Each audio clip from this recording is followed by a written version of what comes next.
The cafe door chimed and Lena Carter's world stopped. 4 years of hiding, 4 years of careful lies, 4 years of pretending the past was dead, all shattered by the sight of one man sitting 3 tables away. Adrian Moretti, the Mafia boss she'd fled, the father who didn't know his daughter existed, and judging by the way his dark eyes locked onto the small girl clutching Lena's hand, he was about to find out. Some secrets don't stay buried, some men don't stop hunting, and some truths change everything. If you're ready to discover what happens when the past refuses to let go, stay with me until the end. And when you do, hit that like button and drop a comment telling me what city you're watching from.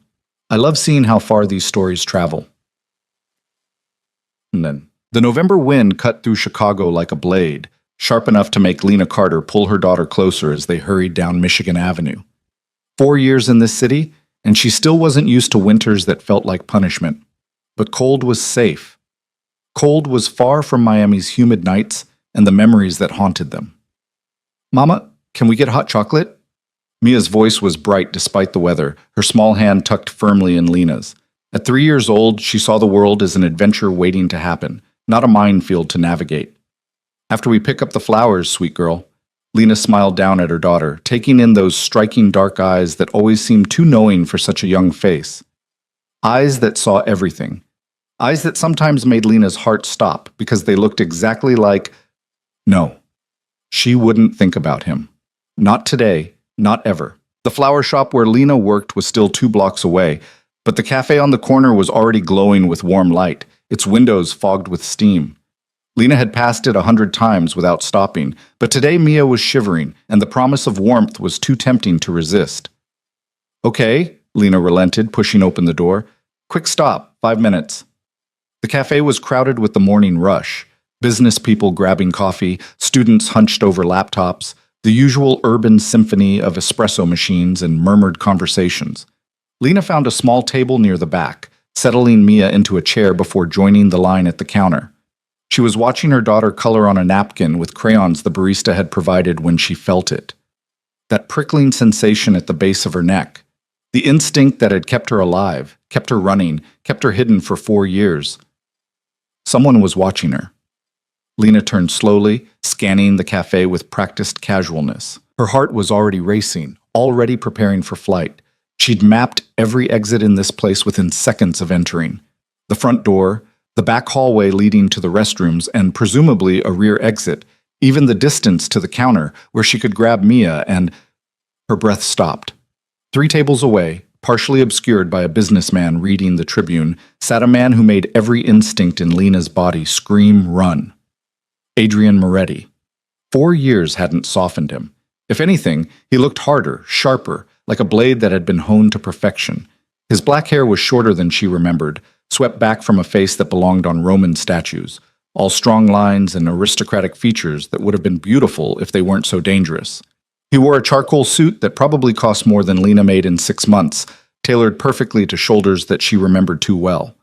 But it was his eyes that trapped her. Dark, intense, intelligent eyes that had seen her the moment she walked in. Eyes that were currently locked on something with an expression Lena had never seen before. He was looking at Mia.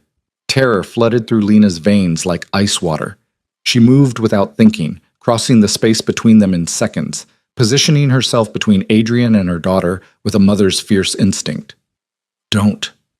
Her voice came out low, shaking. "Don't even look at her." Adrian rose slowly, unfolding from his chair with the controlled grace of a predator. He was taller than she remembered, or maybe she'd just forgotten what it felt like to stand in his presence, to be dwarfed not just by his height, but by the sheer force of his personality, the power that radiated from him like heat. "Lena." Her name on his lips was a statement, a question, an accusation. 4 years. "Stay away from us." She was shaking now, hands clenched at her sides. "I'll scream. I'll call the police. I'll buzz." Her eyes. Adrian's voice cut through her panic like a knife. "She has my eyes." The world tilted. Lena felt the ground shift beneath her feet, felt every carefully constructed lie begin to crumble. Because he knew. Looking at Mia's face, at those distinctive dark eyes that were mirrors of his own, Adrian Moretti knew exactly what Lena had been hiding. I don't know what you're talking about. The lie tasted like ash. Don't! The single word carried enough weight to silence her. Adrian took a step closer, and Lena saw something flicker across his face. Not anger, not threat, but something that looked almost like pain. Don't insult us both with lies. Not about this. Mama?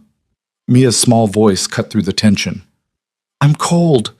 Lena spun, forcing her expression into something resembling calm as she hurried back to their table. Her hands were shaking so badly she could barely help Mia into her coat. They needed to leave.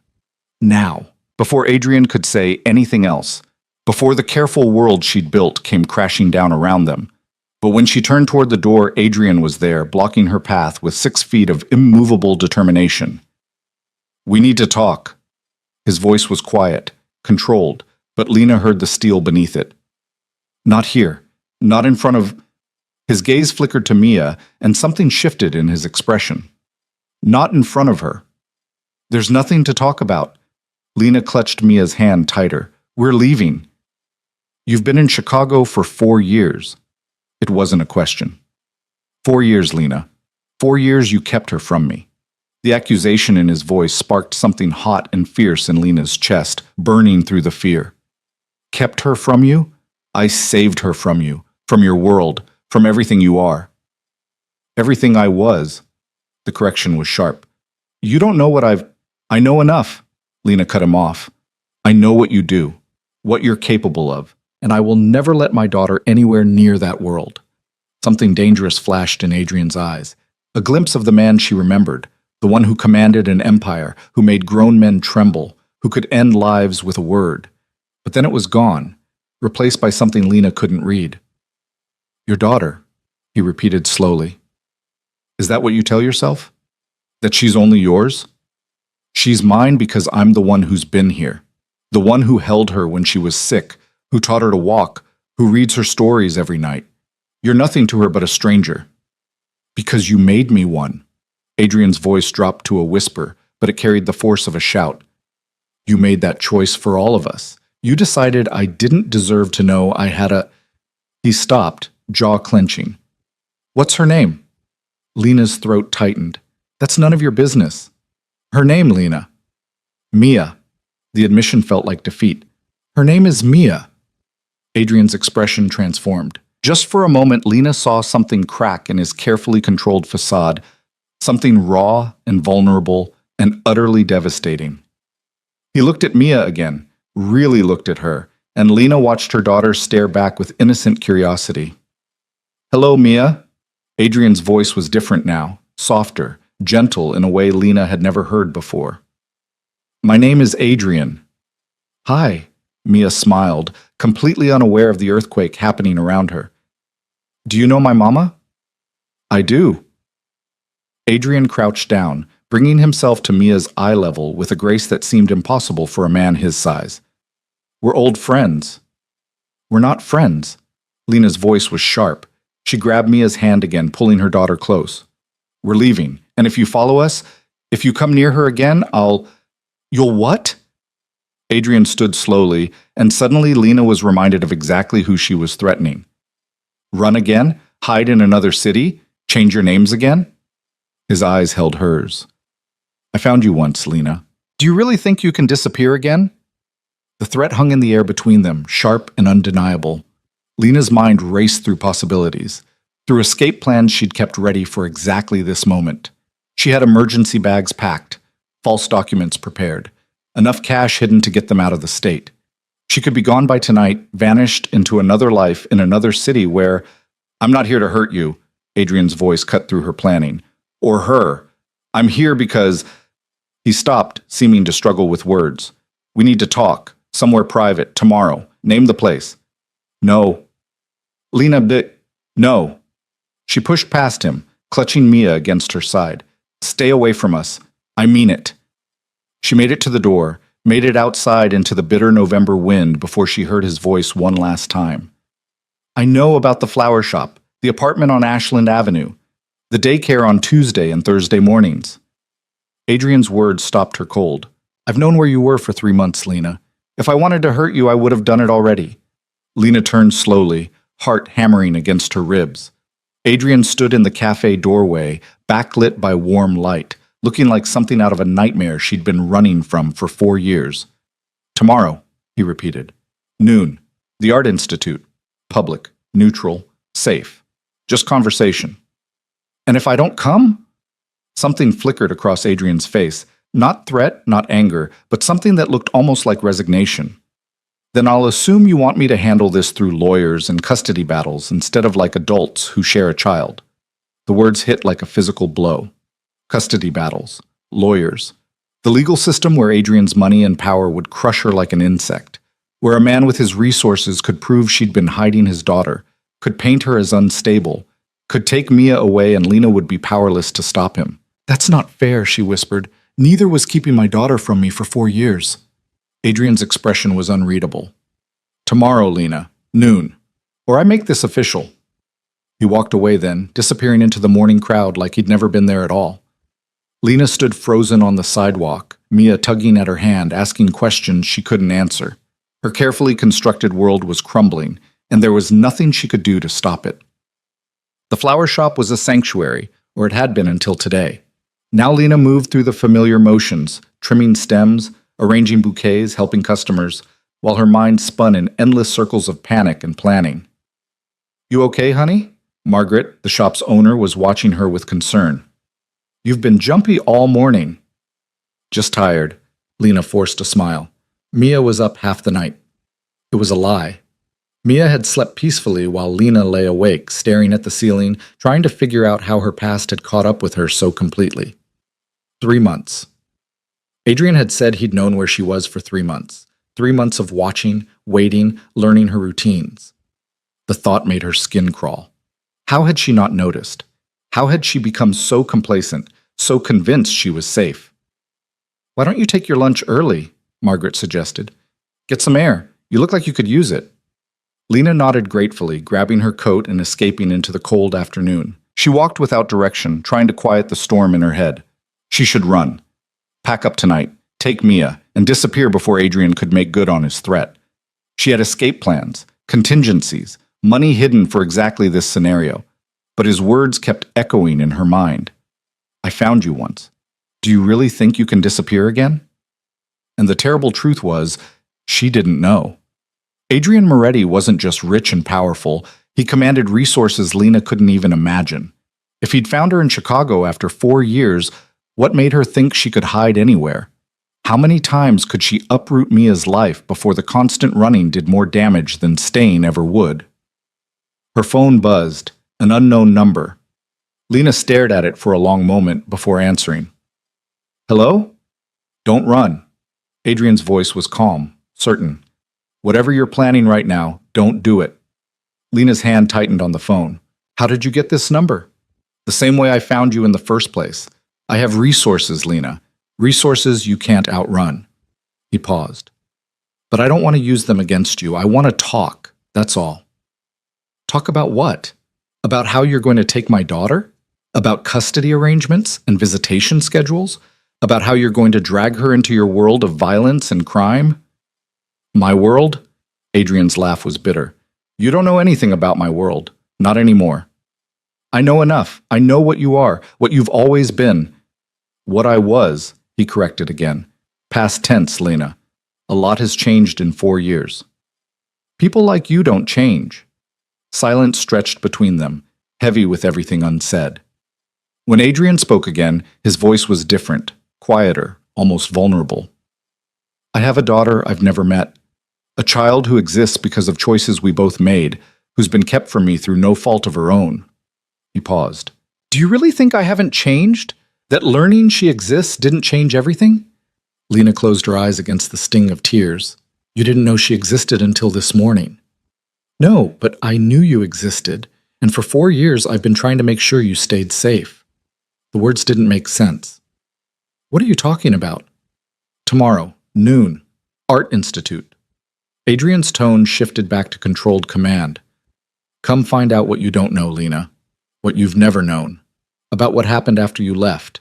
About what I've done to protect you while you were busy running from me. He hung up before she could respond. Lena stood in the middle of the sidewalk, pedestrians flowing around her like water around a stone, her mind reeling with confusion and fear and something else she didn't want to name. What had happened after she left?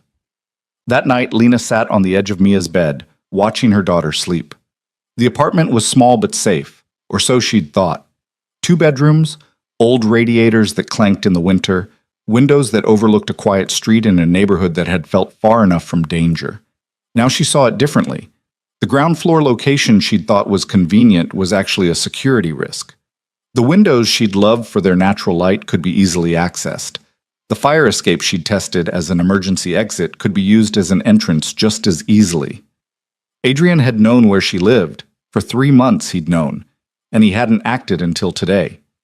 Until he'd seen Mia. Lena reached out, gently brushing dark curls away from her daughter's face. Mia stirred but didn't wake, her small chest rising and falling with the easy peace of childhood.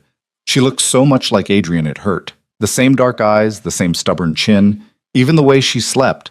On her back, one arm flung out like she was ready to face the world even in her dreams. "I'm sorry," Lena whispered. "I'm so sorry for all of this." She'd thought she was protecting Mia by running. She'd convinced herself that raising her daughter far from Adrian's world was the only way to keep her safe. But looking at Mia now, Lena had to wonder, was she protecting her daughter, or was she just running from her own fear? 4 years ago, she'd discovered she was pregnant 2 weeks after fleeing Miami. 2 weeks after walking away from the most intense, terrifying, consuming relationship of her life. She'd been Adrian Moretti's lover for 6 months. 6 months of passion and danger. And a connection that had terrified her because it felt too much like drowning. Adrian had been everything the rumors claimed and nothing like them at the same time. Ruthless in business, commanding in every room he entered, capable of violence that made her blood run cold. But with her, he'd been different. Attentive. Protective. Possessive in ways that had felt romantic until they started feeling like chains. When she'd overheard him on the phone, talking about a shipment, about people who'd betrayed him, about consequences that made her stomach turn, Lena had finally accepted what she'd been denying. Adrian Moretti was a criminal, a mafia boss who controlled half of Miami's underworld. And she'd been living in willful ignorance, pretending the man who made love to her like she was precious wasn't the same one who ordered executions over breakfast. So she'd run, packed a bag in the middle of the night, taken every dollar she'd saved, and disappeared. She'd been good at it, changing her name, paying cash for everything, never staying in one place too long. By the time she'd realized she was pregnant, she was 3 states away and determined to stay gone. She'd never told Adrian, never even considered it, because how could she bring a child into that world? How could she let her daughter grow up surrounded by violence and crime and danger? But now, looking at Mia's sleeping face, Lena couldn't help but wonder what she'd stolen. Not just from Adrian, but from Mia herself. The right to know her father. The right to make her own choices about the man who was half of her DNA. What I've done to protect you while you were busy running from me. Adrian's words haunted her. What did he mean? What had happened in the 4 years since she'd left? Morning came too quickly. Lena got Mia ready for daycare with mechanical precision, trying to pretend this was just another Tuesday. But Mia was too perceptive, too aware of her mother's tension. "Are you sad, Mama?" she asked as Lena brushed her hair. "No, sweet girl, just thinking." "About the man from yesterday, Adrian?" Lena's hand stilled. "What made you think that?" Mia shrugged with 3-year-old wisdom. "He looked at you funny, like Daddy looks at Mommy in my storybooks." The observation hit harder than it should have. Lena finished with Mia's hair, then crouched down to her daughter's level. "Mia, if I had to go away for a little while, would you be okay staying with Miss Margaret?" Mia's face crumpled. "Where are you going?" "Just for a few hours. I have something important to do." "Can I come?" "Not this time." Lena pulled her daughter close, breathing in the scent of her strawberry shampoo. "But I promise, I'll always come back to you, always." Dropping Mia at daycare felt like tearing out her heart. Lena watched through the window as her daughter joined the other children, already smiling, already distracted. So young, so innocent, so unaware that her entire world might be about to change. The Art Institute was crowded with tourists and school groups despite the November cold. Lena arrived 20 minutes early, using the time to walk the perimeter, identify exits, convince herself she wasn't walking into a trap. She found Adrian in the modern wing, standing in front of a Rothko painting like he had all the time in the world. He looked different in daylight, still dangerous, still powerful, but there was something else there too. Something tired around his eyes, something almost human in the way he stood. You came. He didn't turn around. I wasn't sure you would. You didn't give me much choice. Lena kept her distance, maintaining several feet between them. You threatened to take my daughter. Our daughter. Adrian finally looked at her. And I didn't threaten. I stated facts. I have rights, Lena. Legal rights to a child I didn't know existed. Rights you'll use to destroy her life. Is that what you think I want? Adrian's voice was sharp. To destroy my own daughter's life? I think you want control. You've always wanted control. What I want, Adrian said slowly, is the truth. 4 years of truth, starting with why you ran. Lena laughed bitterly. You know why I ran. I heard you, Adrian, on the phone, talking about shipments and betrayals and people who needed to be handled. I finally admitted to myself what you were, and I couldn't stay. You heard one conversation and made assumptions. Were they wrong? She challenged. Were you not running a criminal empire? Were you not involved in violence and illegal activities? Adrian was quiet for a long moment. No, he finally said. You weren't wrong. Not then. Then what's changed? Everything. He turned to face her fully. You left in the middle of the night 4 years ago. 3 days later, I realized you weren't coming back. Do you know what I did? Lena shook her head, unable to speak. I started dismantling it.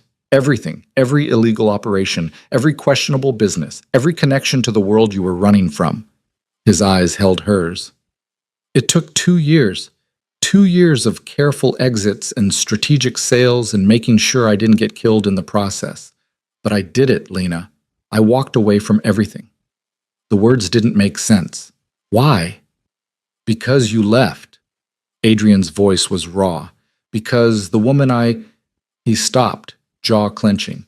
Because you looked at me like I was a monster, and I realized you weren't wrong. So I changed. I became someone different, someone better, someone who might deserve... He broke off again. Lena's mind was reeling. You expect me to believe you gave up your entire empire because I left? I expect you to believe the truth, which is that you disappearing made me look at my life and hate what I saw. Made me realize I'd rather have a chance at being someone you could love than keep building an empire you'd always fear. But you didn't find me. For 4 years, I looked. Adrian's expression darkened. I looked for 2 years, Lena. Turned over every stone, chased every lead, and then I stopped. Why? Because I realized you didn't want to be found, and maybe you were right to run. Maybe I was a monster, so I focused on becoming someone different, someone who could let you go. His voice dropped. And then 3 months ago, one of my security people, someone I'd kept on retainer for legitimate protection work, recognized you in a coffee shop. Took a photo, sent it to me just in case I wanted to know you were safe. Lena remembered that day. She'd been getting me a hot chocolate after a doctor's appointment, had felt watched but dismissed it as paranoia. I could have come to you immediately, Adrian continued. Could have shown up at your apartment, demanded explanations, used my resources to force a confrontation. But I didn't, because I wanted to give you the peace you'd been looking for. I wanted to make sure you were safe, that your life was stable, that you were happy. So you just watched me? I made sure you were protected. Adrian's voice was firm. There are people from my old life who would love to hurt me through someone I cared about. So I kept security on you, discreetly. Made sure no one dangerous got close. Made sure you and... He stopped. Made sure you both stayed safe. The implications crashed over Lena like a wave. You've been protecting us? For 3 months. Before that, for 2 years after you left, I made sure every possible enemy knew that touching you would mean war. I might have left that world, but I made damn sure it left you alone. Lena sank onto a nearby bench, legs suddenly weak. I don't understand. If you've known where I was for 3 months, why show up now? Adrian's expression shifted, something painful and vulnerable crossing his features. Because yesterday morning, I was having coffee near your flower shop, routine security check, and I saw you walk past the window. He paused. With a little girl holding your hand, a little girl who looked exactly like me. The silence stretched between them, heavy with 4 years of secrets and lies and choices that couldn't be undone. I have a daughter, Adrian said quietly. A daughter I knew nothing about. A daughter whose entire life I've missed because you decided I didn't deserve to know she existed. I was protecting her. From what? Adrian's voice rose. From a father who would have loved her? From a man who gave up everything to become someone better? What exactly were you protecting her from, Lena? From your world. A world I left, Adrian shot back. A world I walked away from because I wanted to be better than what you saw that night. But you never gave me the chance to prove it. You just ran and decided who I was and who I'd always be, and you made that choice for all of us. Tears burned Lena's eyes. You're right. I'm a monster for keeping her from you. I'm terrible for protecting my daughter from... Our daughter, Adrian interrupted. Say it, Lena, our daughter, because that's what she is. And you don't get to erase me from her life just because you're afraid. I'm terrified. The words burst out before Lena could stop them. I'm terrified that you'll drag her into danger, that your past will catch up with you and she'll be caught in the crossfire, that loving you will destroy her the way it almost destroyed me. Adrian went still. Loving me? Lena realized what she'd said, but it was too late to take it back. 4 years ago, when I left, I loved you so much it scared me, and that's why I ran, because loving you meant accepting your world, and I couldn't do that. Not for myself, and definitely not for a child. You were pregnant when you left? She nodded, unable to speak past the lump in her throat. And you never thought to tell me, to give me a choice, to let me decide if I wanted to change my life for my own child? I thought I was protecting her. You were protecting yourself. Adrian's voice was hard. From having to trust me. From having to believe I could be more than what you decided I was. You made yourself judge and jury, Lena. You decided I didn't deserve to know my daughter existed, and you've spent 4 years convincing yourself you were right. The accusation stung because it was true. Lena had been afraid. Of Adrian, of his world, of her own feelings, and she'd let that fear make choices that weren't just hers to make. I'm sorry, she whispered. I'm so sorry. Adrian was quiet for a long time. When he spoke again, his voice was calmer, more controlled. I want to meet her, properly. Not in a cafe where you're terrified I'm going to hurt you both. I want to know my daughter, Lena, and I want her to know me. I don't know if I can do that. You don't have a choice. Adrian's expression hardened. I've been patient. I've been understanding. I've spent 3 months watching from a distance while you lived your life with my daughter, and I didn't interfere. But now that I know she exists, now that I've seen her face and realized what I've missed, I'm not walking away. I can't. What do you want from me? I want you to let me be her father. I want time with her, supervised if you need that. I want her to know who I am. He paused. And I want you to understand that I'm not the man you ran from. I'm not perfect, and there are things in my past I can't erase. But I've spent 4 years trying to become someone better, someone who might deserve a second chance.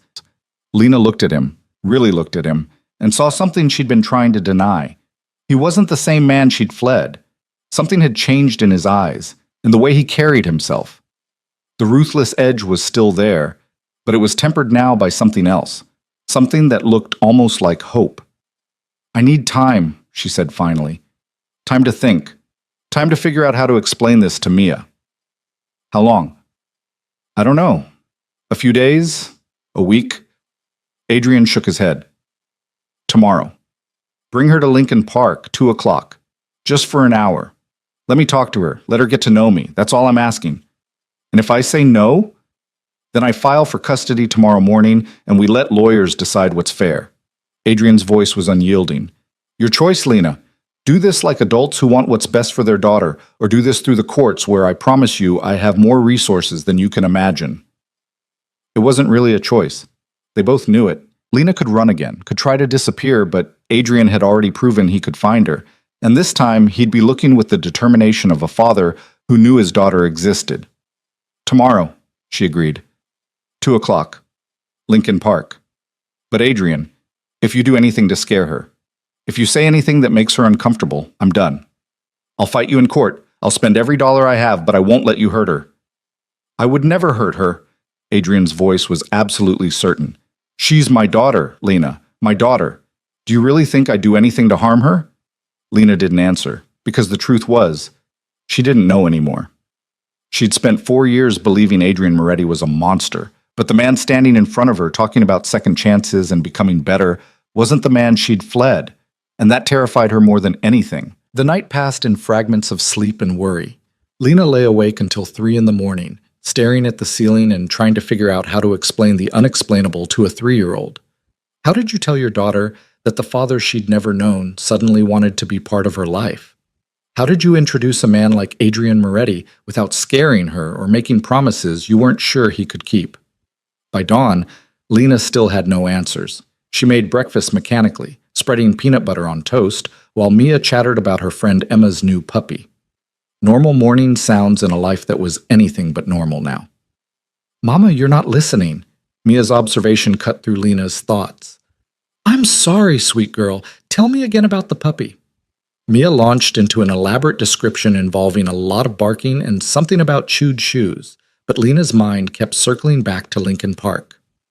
2 o'clock. In less than 8 hours, she would watch Adrian Moretti meet his daughter for the first time, and nothing would ever be the same again. Her phone buzzed during Mia's story, a text from an unknown number, though Lena knew exactly who it was. "I'll bring coffee. The good kind from that place on Wells Street. Still take it with cream, no sugar?" The casual intimacy of the message, the fact that Adrian remembered how she took her coffee after 4 years, sent something complicated twisting through Lena's chest. She stared at the text for a long moment before typing back, "Just be there. And Adrian, please don't make me regret this." His response came immediately. "I won't. I promise." Lena wanted to believe him. God, she wanted to believe that the man who dismantled his criminal empire could be trusted with something as precious as Mia's heart. But trust wasn't something that came easily anymore, not after 4 years of running and hiding and looking over her shoulder. The morning crawled by with agonizing slowness. Lena dropped Mia at daycare, worked a half shift at the flower shop, and picked her daughter up at noon. She told Margaret she needed the afternoon off for a doctor's appointment, another lie to add to the collection she'd been building for 4 years. "Where are we going?" Mia asked as Lena buckled her into the car seat. "To the park, to meet someone." "Who?" Lena gripped the steering wheel, choosing her words carefully. "Remember the man from the cafe yesterday? Adrian?" Mia nodded, dark eyes curious. He's going to meet us at the park. He wants to talk to you." "Why?" "Because he's your father, because I've been lying to you your whole life, because everything is about to change and I don't know how to stop it." "Because he's a friend," Lena said instead, "and he'd like to get to know you better." It was a coward's answer, but Lena couldn't bring herself to say more. Not yet. Not when she still didn't know what Adrian wanted or how this would unfold. Lincoln Park was busy despite the November cold. Families bundled in winter coats, joggers braving the wind, dogs pulling their owners toward the lake. Lena parked near the zoo and helped Mia out of the car, her heart hammering against her ribs. She saw Adrian before he saw them. He was standing near the pond, dressed more casually than yesterday. Dark jeans, a leather jacket, no tie. He looked younger somehow, less intimidating, but when he turned and spotted them, Lena saw the tension in his shoulders, the controlled energy that reminded her exactly who she was dealing with. Adrian approached slowly, as if afraid sudden movement might spook them. In his hands were 2 coffee cups and a small pink bakery box. "Lena." His greeting was formal, careful. Then his gaze dropped to Mia, and something in his expression cracked open. "Hello again, Mia." "Hi." Mia pressed against Lena's leg, suddenly shy in a way she rarely was. Adrian crouched down, bringing himself to her eye level, just like he had in the cafe. "I brought you something. Your mama told me you like hot chocolate, so I got you some. And cookies. Is that okay?" Mia looked up at Lena, asking permission without words. Lena nodded, throat too tight to speak. "Thank you." Mia accepted the hot chocolate with careful hands. "Mama says you're her friend." "I am." Adrian's voice was gentle. "We've known each other for a long time." "Do you have any kids?" The question landed like a blow. Lena watched Adrian's face, saw him struggle with how to answer. Finally he said, "I do. I have a daughter." Really? What's her name? Mia. Adrian's smile was soft, devastating. Her name is Mia, and she's the most beautiful girl I've ever seen. Lena's breath caught. Mia giggled, not understanding the weight of the words, just pleased by the compliment. That's my name too. That's funny. It is funny. Adrian stood slowly, his eyes finding Lena's over Mia's head. The look he gave her was complicated. Grateful, hurt, hopeful, angry, all at once. They walked together toward the playground, an awkward triangle of past and present and uncertain future. Mia ran ahead to the swings, leaving Lena and Adrian trailing behind. Thank you, Adrian said quietly, for bringing her. I know this isn't easy. You didn't give me much choice. I gave you the choice to do this peacefully instead of through lawyers. That's more than I had to do. Lena couldn't argue with that. She watched Mia climb onto a swing, calling for someone to push her. Adrian moved before Lena could, his long strides carrying him to their daughter's side. Can I push you? He asked. Mia nodded enthusiastically. Really high. I like going really high. Okay, but hold on tight, okay? I don't want you to fall. Adrian pushed the swing with careful strength, gauging Mia's reactions, adjusting his force to match her delighted squeals.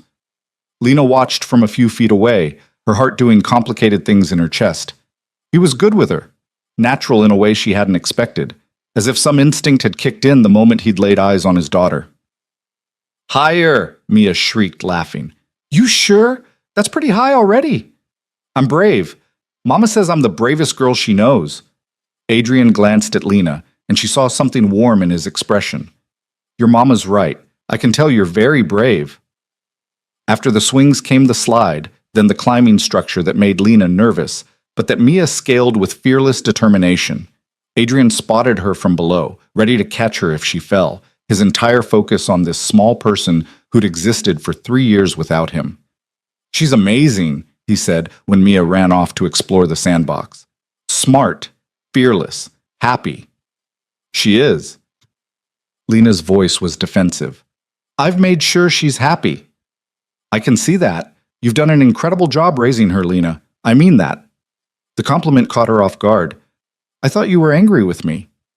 I am angry. Adrian's honesty was sharp.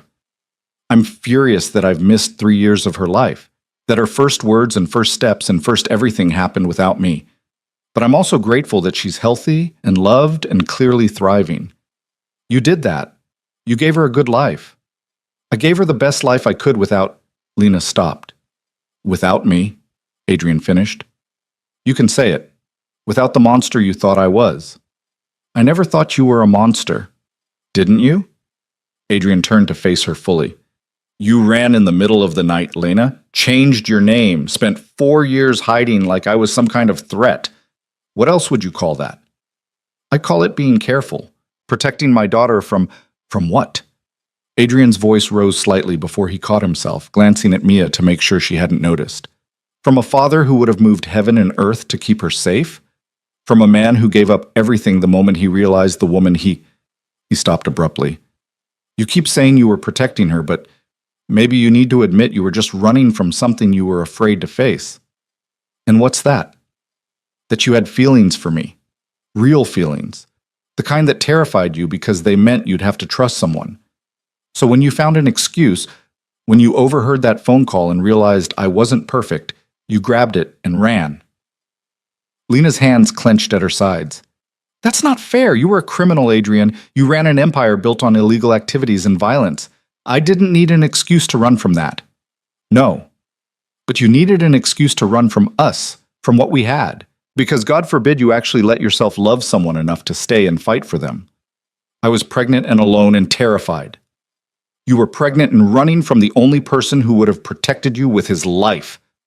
Adrian's control was slipping, 4 years of frustration bleeding through. Do you know what I would have done if you'd told me? If you'd said, Adrian, I'm pregnant, but I can't raise a child in your world? I would have left it all immediately, not over 2 years, not gradually. I would have walked away that same night. I didn't know that. Because you didn't give me the chance to show you. Adrian's voice cracked. You made assumptions and decisions, and you robbed us both of the choice to build something different, something better. Mama! Mia's voice cut through the tension. Can Adrian help me build a sandcastle? Lena took a breath, forcing her expression into something resembling calm. If he wants to, sweet girl. Adrian was already moving toward the sandbox, his anger tucked away behind a smile for his daughter. Lena watched them work together, Mia directing, Adrian following her instructions with the kind of patience that seemed impossible for a man who'd once commanded an empire. He was good at this, natural, as if fatherhood was something he'd been born knowing how to do. You're doing it wrong, Mia informed him. The tower needs to be bigger. Bigger, got it. Adrian added more sand, sneaking glances at Mia's face as if memorizing every detail. How's this? Better. Now we need a flag for the top. A flag? Where are we going to get a flag? Mia looked around, then plucked a small twig from the ground and stuck a leaf on the end. There. Now it's perfect. Adrian studied the makeshift flag with exaggerated seriousness. You're absolutely right. Best castle I've ever seen. Have you seen lots of castles? A few. I've traveled to some places where they have real ones. Big stone castles with towers and everything. Mia's eyes went wide. Really? Like in my storybooks? Just like that. Maybe someday. Adrian stopped, seeming to catch himself. His eyes found Lena's, asking permission he didn't have the right to assume. Maybe someday what? Mia pressed. Maybe someday you'll get to see them too, Adrian finished carefully. If your mama says it's okay. Lena felt the weight of the moment, the future being negotiated in a sandbox conversation. She could shut this down, could remind Adrian that he didn't get to make plans for Mia's future, but looking at her daughter's excited face, at the hope in Adrian's expression, she couldn't bring herself to be that cruel. We'll see, she said instead. The non-answer of parents everywhere. They stayed at the park for another hour. Adrian pushed Mia on the swings again, helped her across the monkey bars, played a complicated game involving princesses and dragons that Mia invented on the spot. And through it all, Lena watched this man who'd once terrified her transform into someone gentle and careful and completely devoted to a little girl he'd known for less than 2 hours. It was almost 4 o'clock when Mia started yawning, the cold and excitement catching up with her. Adrian noticed immediately. Someone's getting tired, he observed gently. I'm not tired, Mia protested, then yawned again. Maybe we should head home, Lena suggested. It's almost dinner time. Mia's face fell. But I don't want to leave yet. Adrian's fun. Something bright and painful crossed Adrian's expression. I'm glad you think so. And maybe, if your mama says it's okay, maybe we can do this again soon. Really? Mia looked at Lena with pleading eyes. Can we, Mama? Please? Lena felt trapped between her daughter's hope and her own uncertainty. We'll talk about it. But when? Tomorrow? Can Adrian come tomorrow? Mia, how about this weekend? Adrian interrupted gently. Saturday. We could go to the zoo. Have you ever been to the Lincoln Park Zoo? Yes, I love the zoo, especially the penguins. Mia was bouncing now, exhaustion forgotten in her excitement. Then it's a date. Saturday. We'll see the penguins. Adrian looked at Lena, and she saw the silent plea in his eyes. If your mama agrees. Every instinct told Lena to say no, to slow this down, to maintain control, to protect the careful boundaries she'd built. But Mia was looking at her with such hope, and Adrian was trying so hard to do this right, and maybe, just maybe, she owed them both the chance to build something she'd stolen 4 years ago. Saturday, she agreed quietly. But I'm coming too. I wouldn't have it any other way. Adrian's smile was genuine. Thank you, Lena. They walked back to the car together, Mia chattering about all the animals she wanted to show Adrian at the zoo. When they reached Lena's old Honda, Adrian crouched down one more time to say goodbye. I had a really good time today, Mia. Thank you for playing with me. You're welcome. You're a good castle builder. High praise. Adrian's voice was thick with emotion. I'll see you Saturday, okay? Okay. Mia surprised everyone by throwing her arms around Adrian's neck in a spontaneous hug. Lena watched Adrian freeze, watched him slowly wrap his arms around his daughter, watched his eyes close as if he was trying to memorize the feeling. When Mia pulled back, there was moisture in Adrian's eyes that he blinked away quickly. Bye, Adrian. Mia climbed into her car seat, already distracted by a toy she'd left there earlier. Adrian stood slowly, his gaze finding Lena's. "Thank you," he said again. "For today, for bringing her, for giving me this chance." "Don't make me regret it," Lena warned, but her voice lacked its earlier edge. "I won't. I swear, Lena, I won't." She wanted to believe him. Standing in the parking lot with the November wind biting through her jacket, watching this man who'd once been her whole world look at her like she'd given him something precious, Lena wanted desperately to believe that this could work, that Adrian could be part of Mia's life without destroying everything Lena had built. But as she drove away, watching Adrian's figure grow smaller in her rear-view mirror, doubt crept back in. Because men like Adrian Moretti didn't change, not really. And no matter how gentle he'd been today, no matter how good he was with Mia, his past was still there.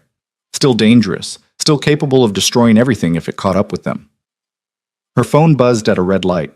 Another text from Adrian. "She's incredible. Thank you for raising her so well. And Lena, I meant what I said. I'm not the man you ran from. Let me prove it." Lena didn't respond. She drove home in silence, Mia falling asleep in the back seat, and tried to ignore the voice in her head that whispered she'd just made a terrible mistake. That night, after Mia was asleep, Lena sat at her kitchen table and did something she hadn't done in 4 years. She Googled Adrian Moretti. The results were surprising. Articles about legitimate business ventures.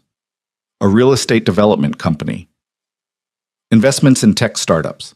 Charitable foundations. Nothing about criminal enterprises or mafia connections.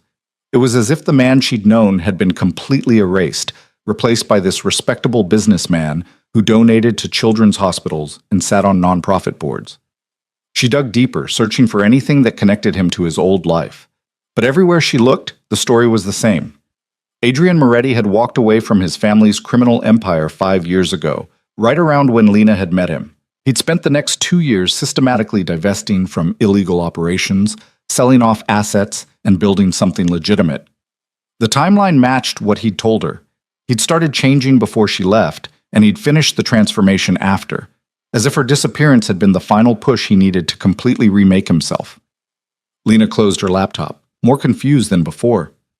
If Adrian was telling the truth, if he really had left that world behind, then what was she protecting Mia from? A father who wanted to know his daughter? A man who'd proven he could change? Or was she just protecting herself from having to admit she'd been wrong? That she'd run from something real because she was too afraid to trust it? Her phone buzzed again. Another message from Adrian, this one longer. "I know you're scared, I know you don't trust me, but I'm not asking you to trust me with your life or your heart. I'm just asking you to trust me with her. Let me be her father. Let me prove I can be the man she deserves. That's all I want, Lena. Just a chance." Lena stared at the message for a long time before typing back. Saturday, 10 o'clock. The zoo.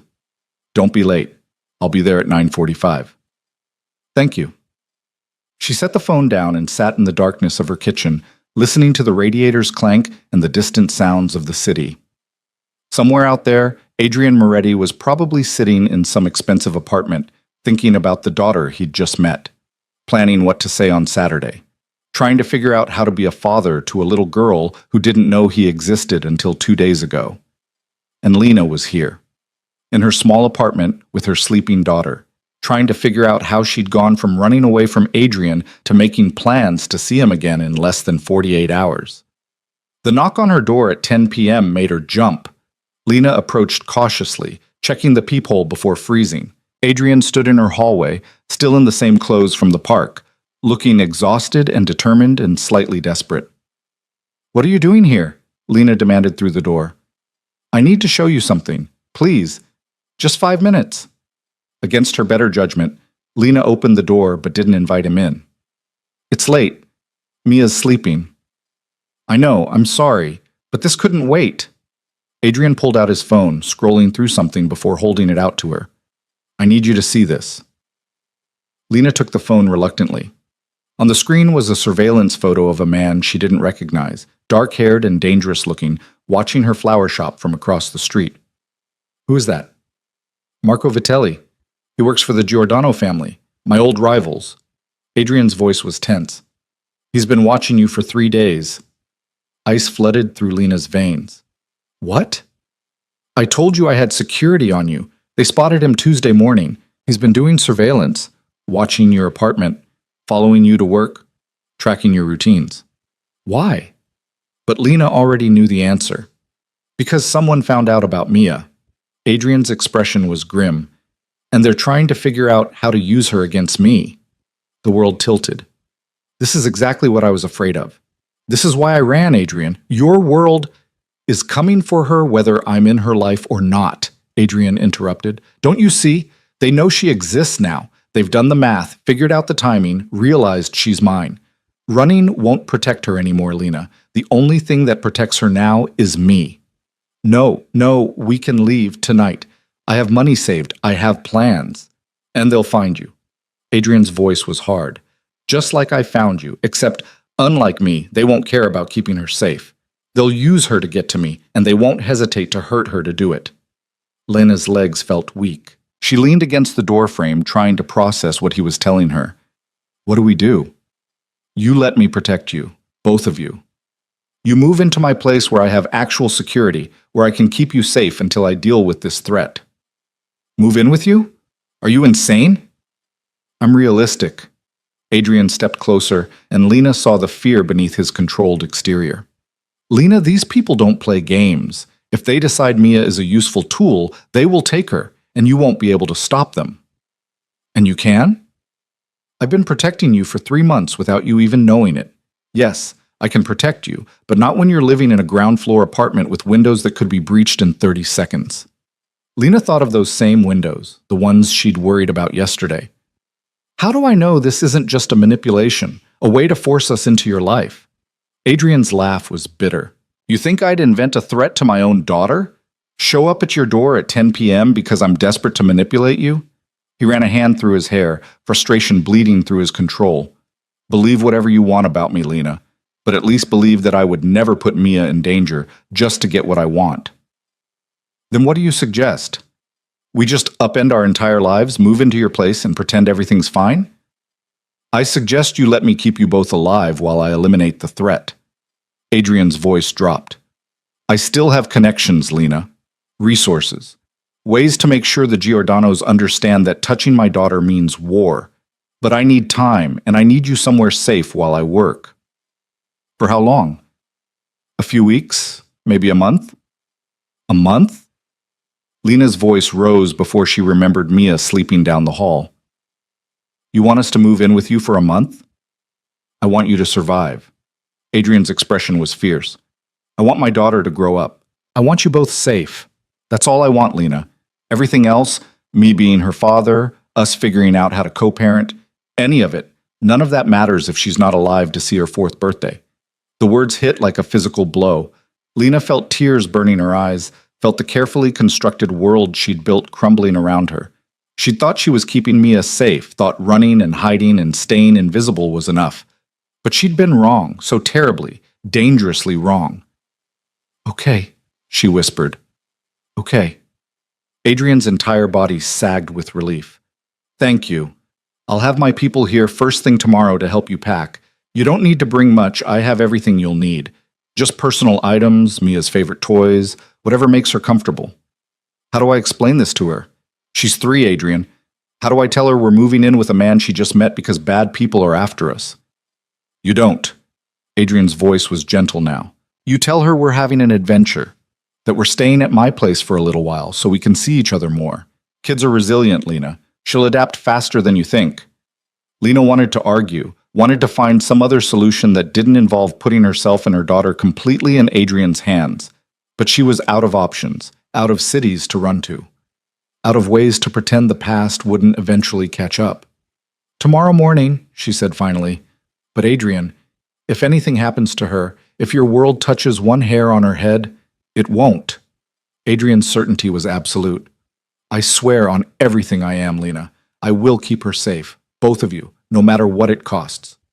He left then, disappearing into the hallway and leaving Lena standing in her doorway, shaking with fear and adrenaline and the horrible realization that everything had just changed again. She checked on Mia, watching her daughter sleep peacefully, completely unaware that her entire world was about to shift. Tomorrow they would pack. Tomorrow they would leave this apartment, this life, this illusion of safety. Tomorrow they would step fully into Adrian Moretti's world, and Lena had no idea if she'd just made the best decision of her life or the worst mistake she could possibly make. But as she climbed into her own bed and stared at the ceiling until dawn, one thought kept circling through her mind.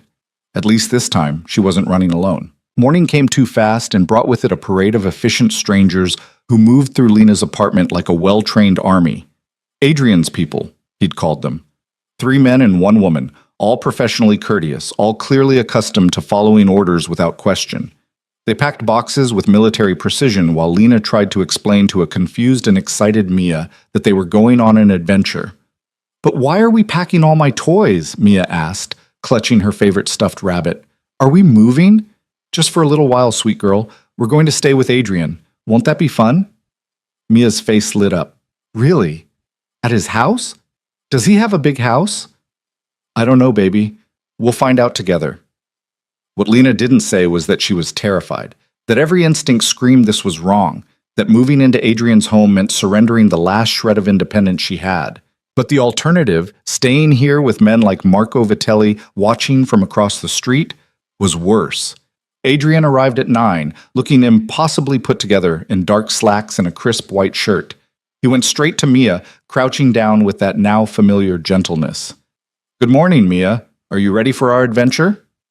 "Yes, Mama says we're staying at your house." "That's right, and I promise you're going to love it. I have a guest room that I think is perfect for a brave girl like you." He glanced at Lena. "How's it going?" "Fine." The word came out clipped. "Your people are very efficient." "They're good at what they do." Adrian stood, moving closer but maintaining careful distance. "The car's downstairs whenever you're ready. I thought we could stop for breakfast on the way. There's a place Mia might like." "We need to talk." Lena kept her voice low. "About rules, boundaries, how this is going to work." "Agreed. After we get you settled." Adrian's expression was understanding. "One thing at a time, Lena. Let's just get you somewhere safe first." The somewhere safe turned out to be a penthouse in the Gold Coast that made Lena's modest apartment look like a closet. Floor-to-ceiling windows overlooking Lake Michigan, gleaming hardwood floors, furniture that probably cost more than she made in a year. It was beautiful and intimidating, and everything Lena had feared about Adrian's world. "This is where you live?" she asked, hating how small her voice sounded. "This is home." Adrian set down the bag he'd been carrying. "Your room is this way. And Mia, I have a surprise for you." He led them down a hallway to a bedroom that had clearly been prepared with a 3-year-old in mind. The walls were painted a soft lavender, and there was a white canopy bed that looked like something from a fairy tale. Shelves lined one wall, already stocked with books and toys. A rocking chair sat in the corner, and Lena felt something crack in her chest when she realized it was identical to the one in Mia's room at the apartment, the one she rocked her daughter in every night. "You did this overnight?" Lena's voice was barely a whisper. "I had help." Adrian was watching Mia explore the room with wonder. "I wanted her to feel comfortable, safe. Like this could be her space." "It's perfect," Mia breathed, running her hands over the canopy. "Mama, look. It's like a princess room." "I see that, sweet girl." "Can I stay here? Please, can this be my room?" Lena looked at Adrian, saw the hope and uncertainty in his expression, and felt the ground shift beneath her feet again. This wasn't just a guest room. This was a declaration, a claim. This was Adrian Moretti showing them exactly how far he was willing to go to be part of Mia's life. "For now," Lena agreed carefully, "for as long as we're staying here." Adrian's shoulders relaxed slightly. "Your room is next door. Come on, I'll show you." If Mia's room was a fairy tale, Lena's was elegant sophistication.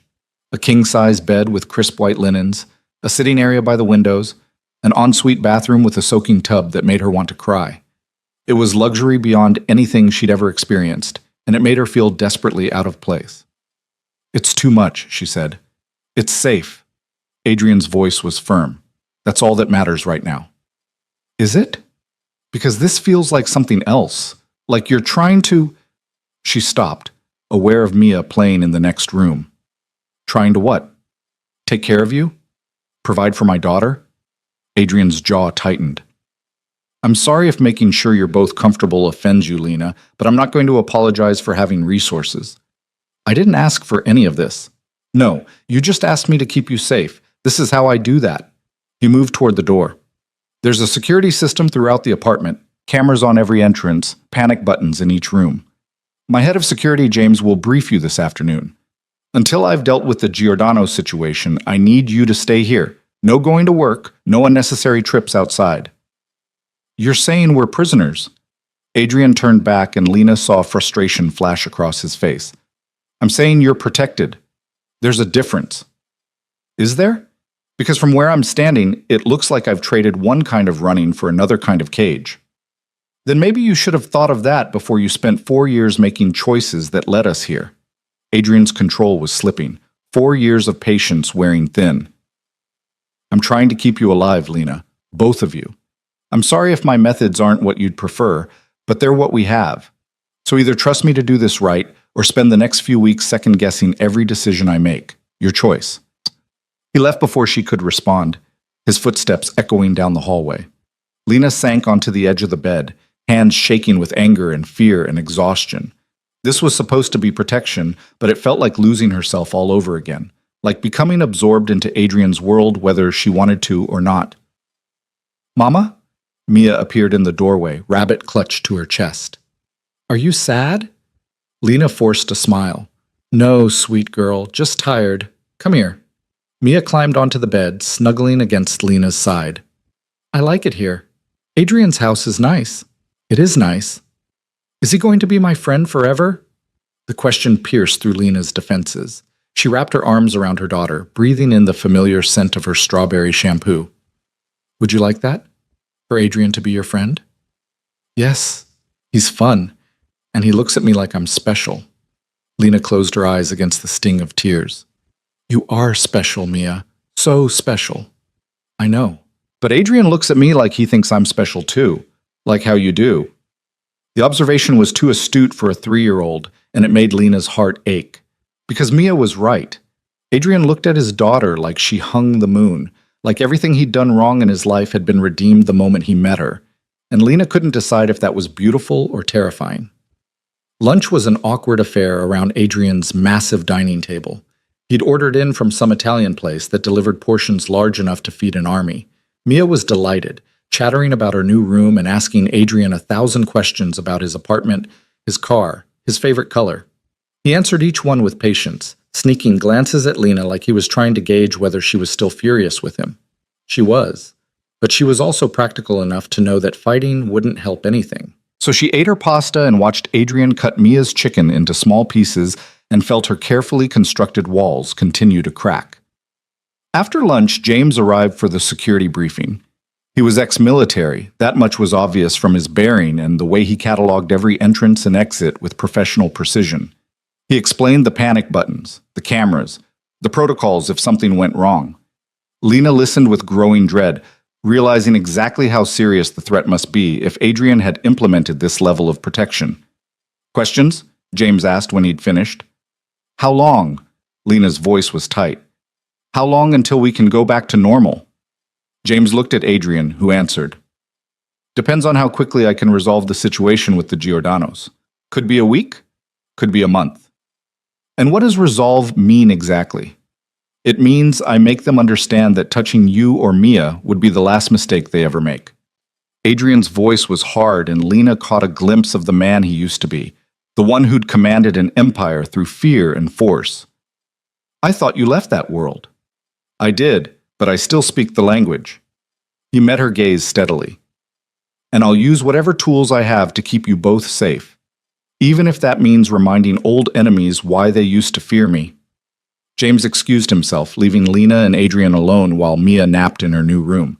The silence stretched between them, heavy with everything they weren't saying. I hate this, Lena finally admitted. I hate feeling trapped. I hate that my daughter is in danger because of choices I made 4 years ago. Choices we both made. Adrian's correction was gentle. This isn't your fault, Lena. The Giordanos are reacting to me, not you. They see Mia as leverage, and they're going to try to use her. That's on me and my past, not on you running. But if I'd told you about her from the beginning, then what? We'd have dealt with this 4 years ago instead of now? Maybe. Or maybe things would have played out exactly the same way. Adrian moved closer, careful not to crowd her. Second guessing doesn't help. We are where we are. All we can do is move forward. Forward to what?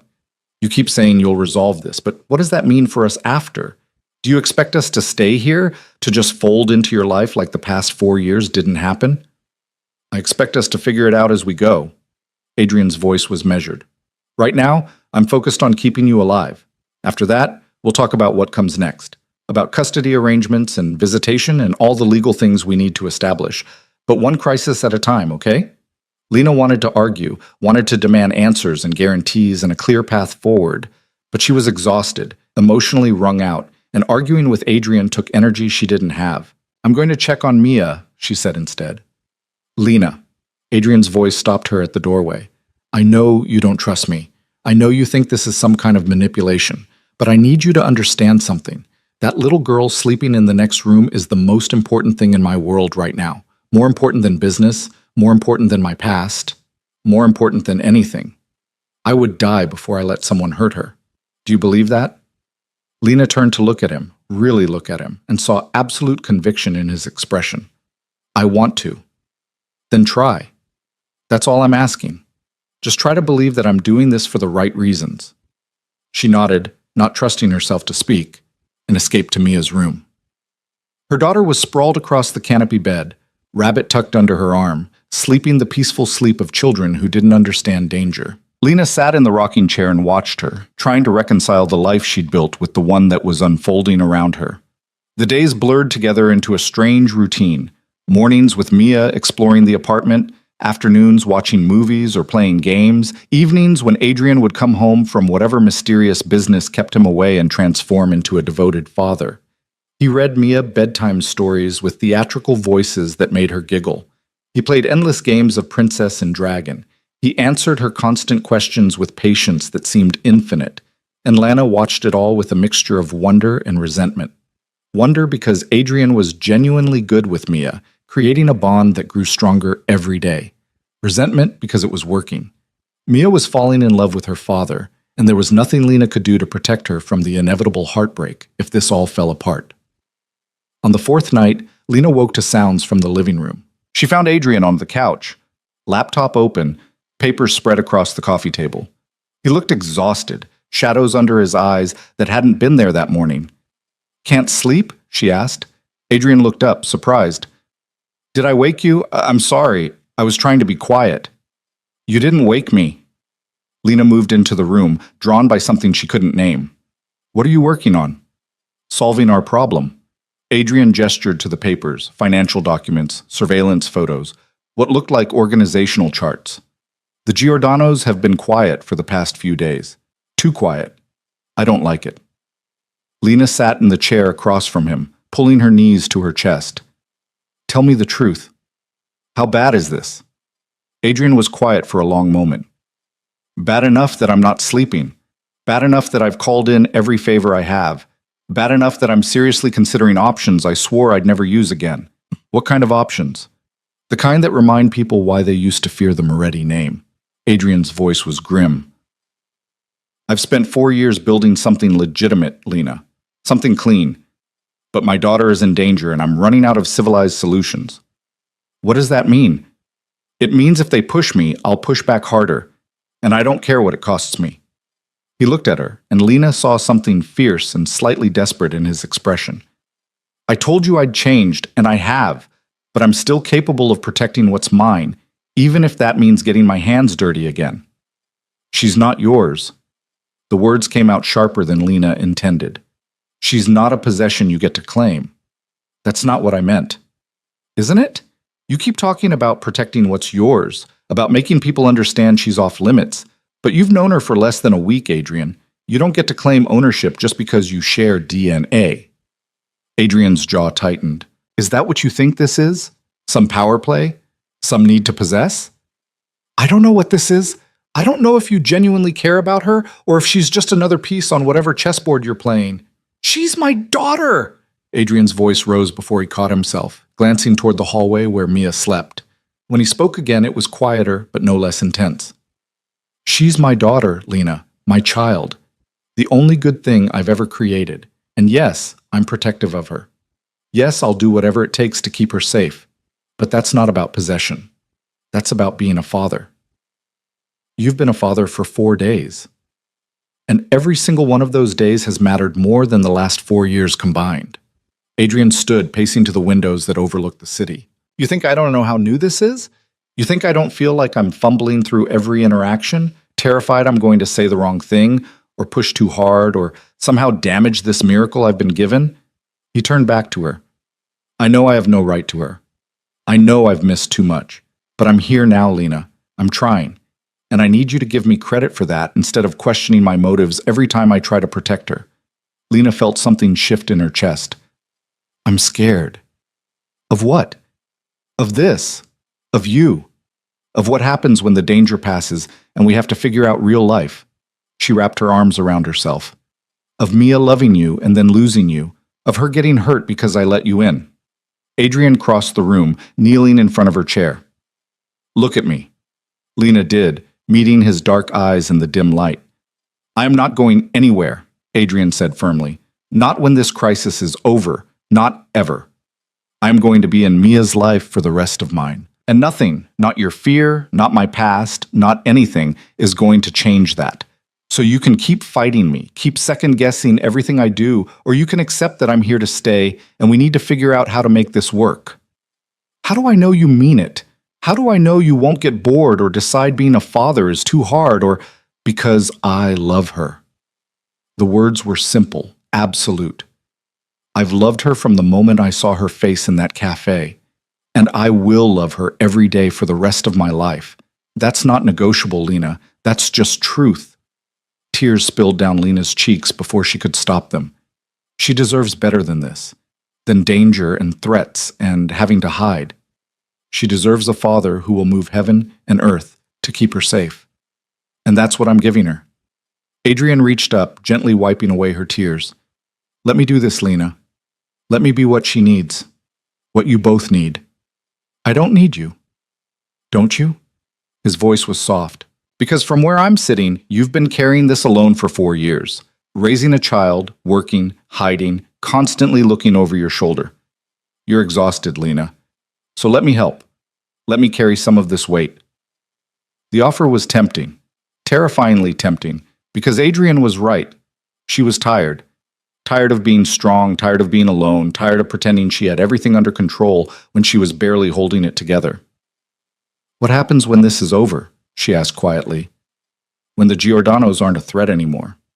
What then? Then we figure out how to be parents together, how to give Mia the stability she deserves while respecting what we both need. Adrian's hand was still on her face, thumb brushing away tears. I'm not trying to take her from you, Lena. I'm trying to be part of her life. Part of both your lives, if you'll let me. I don't know if I can do that. Then start small.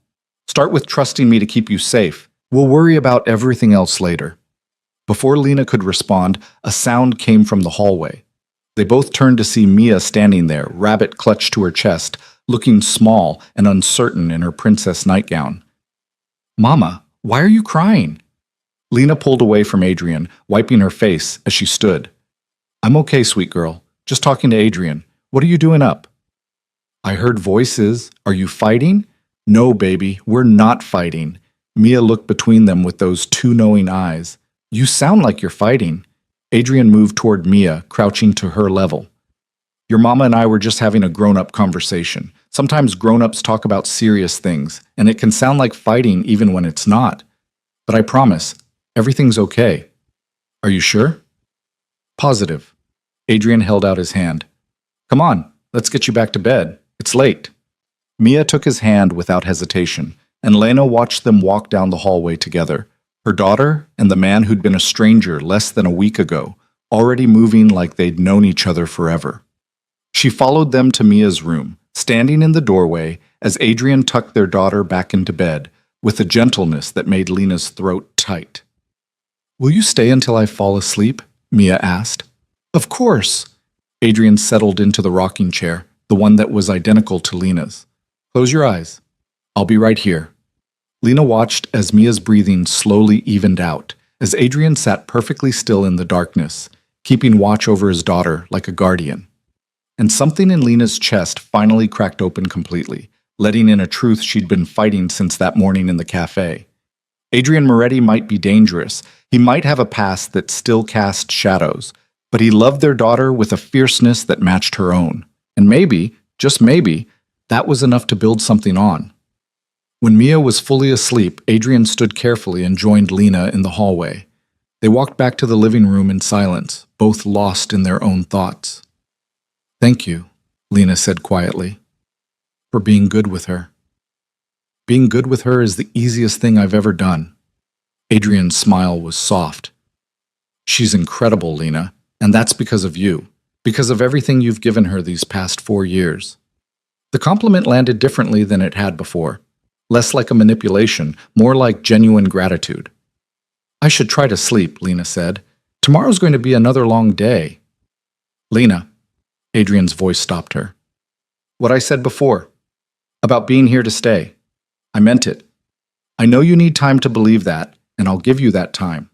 But I'm not going anywhere. Not ever." Lena nodded, not trusting herself to speak, and retreated to her room. She lay in the expensive bed in the dark apartment and tried to reconcile who Adrian was with, who she'd thought he was. Tried to figure out if she was making the biggest mistake of her life or finally doing something right. Her phone buzzed on the nightstand, a text from an unknown number, but Lena's blood ran cold as she read it. Pretty little girl. It would be a shame if something happened to her. Attached was a photo. Mia at the park just 3 days ago, before they'd moved to Adrian's apartment. Someone had been watching, waiting, planning. Lena was in Adrian's office before she consciously decided to move, phone thrust toward him with shaking hands. "They found us." Adrian took the phone, his expression darkening as he read the message. Then he made a call, his voice sharp and commanding. "James, lock down the building. Full security protocols now." He hung up and looked at Lena. "It's going to be okay." "They threatened her, Adrian. They sent me a picture of our daughter and threatened her." "I know, and they're going to regret it." Adrian's voice was cold, controlled fury. "This ends tomorrow, whatever it takes." "What are you going to do?" "What I should have done from the beginning. Remind the Giordanos exactly who they're dealing with." He pulled Lena close, and she let him, too scared and exhausted to resist. "I promise you, Lena, by this time tomorrow, they will never threaten our daughter again." Lena wanted to ask what that meant, wanted to know what Adrian was planning. But part of her didn't want to know. Part of her just wanted to believe that the man holding her could actually keep them safe. "Don't let her out of your sight tomorrow," Adrian said quietly. "Stay in the apartment. James will be here, plus additional security. And I'll be back as soon as I can." "Where are you going?" "To end this." Adrian pulled back, cupping her face in his hands. "Trust me, please, just this once. Trust that I can protect you both." Lena looked into his eyes and made a choice. "Okay. But Adrian, come back. Whatever you're going to do, whatever it costs, come back to her. She needs you now." Something shifted in Adrian's expression. "I will, I swear."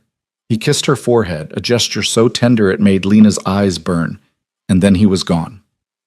Lena stood in the office, listening to his footsteps fade, and prayed she hadn't just made a terrible mistake. The hours after Adrian left stretched into an eternity. Lena tried to sleep but kept jolting awake at every sound, her mind conjuring threats in every creak of the building, every distant siren. By dawn, she gave up entirely and went to check on Mia for the 5th time.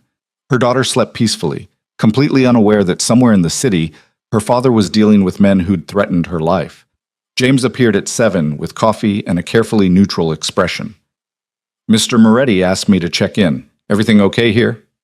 "Define okay." Lena wrapped her hands around the coffee mug, grateful for the warmth. "Have you heard from him?" "Not yet, but that's normal for this kind of situation." "What kind of situation is that exactly?"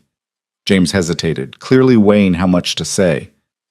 "The kind where he's reminding people why they used to fear him, the kind that requires complete focus and no distractions. So he could be in danger." Mr. Moretti knows how to handle himself. He didn't survive in that world as long as he did by being careless. James's voice was reassuring, but honest. "But yes, there's always risk when you're dealing with people like the Giordanos." Lena felt her stomach twist. "And if something happens to him, if they won't." James's certainty was absolute. I've worked for Mr. Moretti for 6 years. I've seen him navigate situations that would have destroyed other men. He'll handle this, and he'll come home. You have my word. It was a promise James had no right to make, but Lena clung to it anyway. She needed to believe Adrian would come back, needed to believe he could actually end this threat without getting himself killed in the process. Mia woke at 8, cheerful and oblivious, asking where Adrian was and when he'd be home. He had to work today, Lena explained, forcing brightness into her voice. But he'll be back soon. Can we make him cookies for when he comes home? The request was so innocent, so normal, that Lena felt tears prick her eyes. That's a wonderful idea, sweet girl. Let's make cookies. They spent the morning in Adrian's pristine kitchen, getting flour everywhere and arguing about whether chocolate chips or M&Ms made better cookies. Mia was convinced M&Ms were superior, and Lena didn't have the heart to disagree. James hovered nearby, professional but present, and Lena was grateful for another adult presence, even if he couldn't tell her what she desperately needed to know. By noon, Lena was crawling out of her skin with worry. She kept checking her phone, kept waiting for some word from Adrian, but there was nothing, just silence that grew heavier with each passing hour. Mama, you're doing it again. Mia looked up from the puzzle they were working on. Being worried. I'm not worried, baby. Yes, you are. You get a line right here. Mia touched the space between Lena's eyebrows. When you're worried. Lena pulled her daughter close, breathing in the scent of her shampoo mixed with cookie dough. I'm okay, I promise. Is Adrian okay too? The question pierced through Lena's carefully maintained composure. Yes, he's fine. He's just very busy today. But he's coming back, right? He promised he'd read me the next chapter of my book tonight. He'll be back. Lena said it with more confidence than she felt. Adrian always keeps his promises. It was almost 2 in the afternoon when her phone finally rang. Adrian's name on the screen made her heart leap. Hello? It's done. Adrian's voice was rough, exhausted. The Giordanos won't be a problem anymore. Relief flooded through Lena so powerfully she had to sit down. What happened? Are you okay? I'm fine. Tired, but fine. I'll explain everything when I get home. Is Mia... She's perfect. We made you cookies. Adrian's laugh was surprised, warm. You made me cookies? Mia's idea? She wanted to do something nice for you. Silence stretched between them, heavy with things neither could say with James and Mia nearby. I'll be there in an hour, Adrian finally said. And Lena, thank you for trusting me to handle this. He hung up before she could respond. Lena sat on the couch, phone clutched in her hand, and tried to process the tangle of emotions in her chest. Relief that he was safe, gratitude that the threat was over, and something else, something complicated and terrifying that she wasn't ready to examine too closely. Was that Adrian? Mia bounced over, eyes bright with hope. It was. He's coming home soon. Good. The cookies are waiting for him. Adrian arrived 90 minutes later looking like he'd been through a war. His suit was rumpled, there was a bruise forming along his jaw, and exhaustion lined every feature. But when Mia ran to him, squealing about cookies and puzzles and everything she'd done that day, he smiled like she'd given him the world. Cookies? For me? He let Mia pull him toward the kitchen. That's the nicest thing anyone's done for me in a long time. They have M&Ms. Mama wanted chocolate chips, but I said M&Ms are better. M&Ms are definitely better. Adrian caught Lena's gaze over Mia's head, and she saw gratitude and relief and something deeper in his expression. Your mama did a good job helping you make these. They sat at the kitchen island together, Mia chattering while Adrian ate cookies and asked questions about her day. He looked exhausted but focused entirely on their daughter, as if nothing else in the world mattered. Lena watched from across the room, trying to reconcile this gentle father with whatever he'd done that morning to make the Giordano threat disappear. After Mia's bedtime, complete with the promised story chapter and 3 extra hugs, Adrian found Lena on the couch where she'd been pretending to read. She's asleep. He sank into the chair across from her, rolling his shoulders like they ached. Wants to make pancakes tomorrow. Apparently that's her new thing. She goes through phases. Lena set her book aside. Tell me what happened. All of it. Adrian was quiet for a moment, seeming to gather his thoughts. I met with Marco Giordano, the head of the family. Made it clear that touching you or Mia would mean consequences he couldn't afford. That's it? You just talked to him? I showed him proof that I still have connections, resources, people who owe me favors from the old days. I reminded him that while I've left that world, I'm not powerless. Adrian's voice was steady. And I made him understand that starting a war over some perceived slight wasn't worth what it would cost him. What kind of proof? The kind that involves financial records and documented relationships and evidence that could destroy his legitimate businesses if it reached the right people. Adrian met her gaze. I didn't threaten violence, Lena. I threatened exposure. The kind that would bring federal attention he can't afford. So you blackmailed him. I gave him a choice.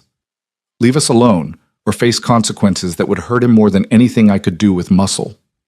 Adrian leaned forward. I told you I'd changed. I meant it. The man I was 4 years ago would have solved this with blood. But I found a better way. A way that protects Mia without adding more violence to a world that's already seen too much. Lena absorbed this, trying to decide if she believed him. And he agreed? Just like that? Not immediately. We negotiated. I agreed to destroy certain information I have about his operations. He agreed to issue a family-wide order that you and Mia are completely off limits. We signed a formal agreement, witnessed by neutral parties who have no interest in seeing either of us break our word. A formal agreement? Like a contract? Exactly like a contract. It's how these things work now. Less blood, more lawyers, but binding all the same. Adrian's smile was tired. Welcome to the modern underworld. We settle disputes with paperwork. Despite everything, Lena felt a laugh bubble up. That's insane. That's progress. Adrian stood, crossing to the windows. The threat is over, Lena. Really over. You and Mia can go back to your lives, back to normal. The words should have brought relief, but instead Lena felt something twist in her chest. Just like that? We pack up and leave? Adrian turned to look at her, and Lena saw something vulnerable in his expression. That's what you want, isn't it? To get back to the life you had before I showed up and complicated everything? I don't know what I want. The admission came out raw, honest. A week ago, I would have said yes, absolutely. But now what? Now Mia knows you. She loves you. Walking away would hurt her. Lena stood, moving closer. And maybe it would hurt me too. Adrian's breath caught. Lena, I'm not saying I forgive you for threatening custody. I'm not saying I'm ready to trust you completely, but I'm saying maybe we don't have to go back to how things were. Maybe we can figure out something new. What does that look like? I don't know yet. Maybe we start with you being part of Mia's life. Real, consistent visits. Scheduled time where she can get to know her father without the threat of danger hanging over us. And what about you? Adrian's voice was quiet. Where do you fit in this arrangement? Lena's heart hammered. I don't know. I spent 4 years convincing myself you were a monster. Turns out I was wrong about a lot of things. Not wrong. Just not completely right. Adrian closed the distance between them. I was dangerous, Lena. I did things I'm not proud of. But I'm not that person anymore. And I need you to believe that. Because I can't do this. Can't be Mia's father. Can't be in your life. If you're always waiting for me to become the monster again. Then prove it. The challenge came out sharper than Lena intended. Keep being this person. Keep choosing the better way. Keep showing me that the man I'm seeing is real and not some act you're putting on until you get what you want. What I want is my daughter in my life. What I want is a chance to be the father she deserves. Adrian's hand came up to cup her face, gentle, despite the bruises on his knuckles. And what I want is for you to look at me without fear, without waiting for me to hurt you. I'm trying. Lena's voice broke. I'm trying so hard to believe you've changed, but Adrian, you have to understand. Trusting you means risking everything. My safety, Mia's safety, our entire lives. That's not something I can do lightly. I know, and I'm not asking you to trust me completely, not yet. Adrian's thumb brushed her cheekbone. I'm asking for time, for chances to prove myself, for the opportunity to show you that the man standing here isn't the man you ran from. Before Lena could respond, a crash from the hallway made them both spin. Mia's scream followed, high and terrified, and Lena's heart stopped. They ran together, reaching Mia's room in seconds. The window was shattered, cold November air pouring in, and a man in dark clothes was climbing through. James appeared from somewhere, weapon drawn, but the intruder was faster. He grabbed Mia from her bed, holding her small body against his chest like a shield. "Don't move!" The man's voice was rough, desperate. "I just want to talk to Moretti." Adrian froze, hands raised. "Let her go. Whatever this is about, we can discuss it, but let my daughter go first." "Your daughter?" The man laughed bitterly. "That's rich. You get to have a daughter while mine is dead because of you?" Lena's blood ran cold. This wasn't about the Giordanos. This was something else entirely. Someone from Adrian's past seeking revenge. "Who are you?" Adrian's voice was calm despite the gun pointed at Mia's head. "Tell me who you are, and we'll talk." "Vincent Rossi. Remember that name?" "You should. You killed my daughter 3 years ago." Adrian's face went pale. "Sophia. Your daughter was Sophia Rossi. You remember." Vincent's grip on Mia tightened, making her whimper. "Good. Then you remember she was innocent, that she died because she was in the wrong place at the wrong time when your war with the Castellanos went hot." "I remember." Adrian's voice was hollow. "I remember everything about that night. And I'm sorry, Vincent. Sorrier than you'll ever know. But Sophia's death was an accident, collateral damage I would give anything to undo." "An accident?" Vincent's laugh was unhinged. "My baby died in a crossfire because you couldn't control your people, and you call it an accident?" Lena watched this unfold with rising horror. Mia was crying silently, eyes huge with fear, and every instinct screamed at Lena to grab her daughter and run. But James had his weapon trained on Vincent, and any sudden movement could end in disaster. "Vincent, please." Adrian took a step closer. "Sophia's death destroyed me. It's the reason I left that life. The reason I spent 2 years dismantling everything. Because I couldn't live with what my choices had cost." "Liar!" Vincent's voice rose. "You left because you lost your woman, not because you cared about my daughter. I left because I realized I'd become someone who got innocent people killed." Adrian's control finally cracked. "Because I looked at what I'd built and saw it was poison. Because Sophia Rossi was 23 years old and had her whole life ahead of her, and she died because of me. So yes, I left. I changed everything, but nothing I do will ever bring her back, and I have to live with that every single day." "So do I." Vincent's voice broke. "Every single day, I wake up and remember my baby is gone. And now you get a second chance? You get a daughter while mine is in the ground? Killing her won't bring Sophia back." Adrian's voice was gentle now, compassionate. "It'll just create more pain, more death, more fathers who have to live with losing their children." "Good. Then you'll understand what I've been living with." "Please." Lena heard herself speak, surprised by the steadiness in her voice. "Please don't hurt her. She's 3 years old. She's innocent, just like your daughter was innocent. Don't make her pay for Adrian's mistakes." Vincent looked at Lena for the first time, really looked at her, and she saw something crack in his expression. "You're her mother." "I am. And I know what it's like to be terrified for your child. I know what it's like to lie awake at night worrying about all the ways the world could hurt them." Lena took a careful step forward. "I can't imagine losing her. Can't imagine the pain you've lived with, but hurting Mia won't ease it. It'll just spread it to another parent, another child who doesn't deserve to suffer. She's his daughter. She's part of him. She's also part of me. And she's entirely herself.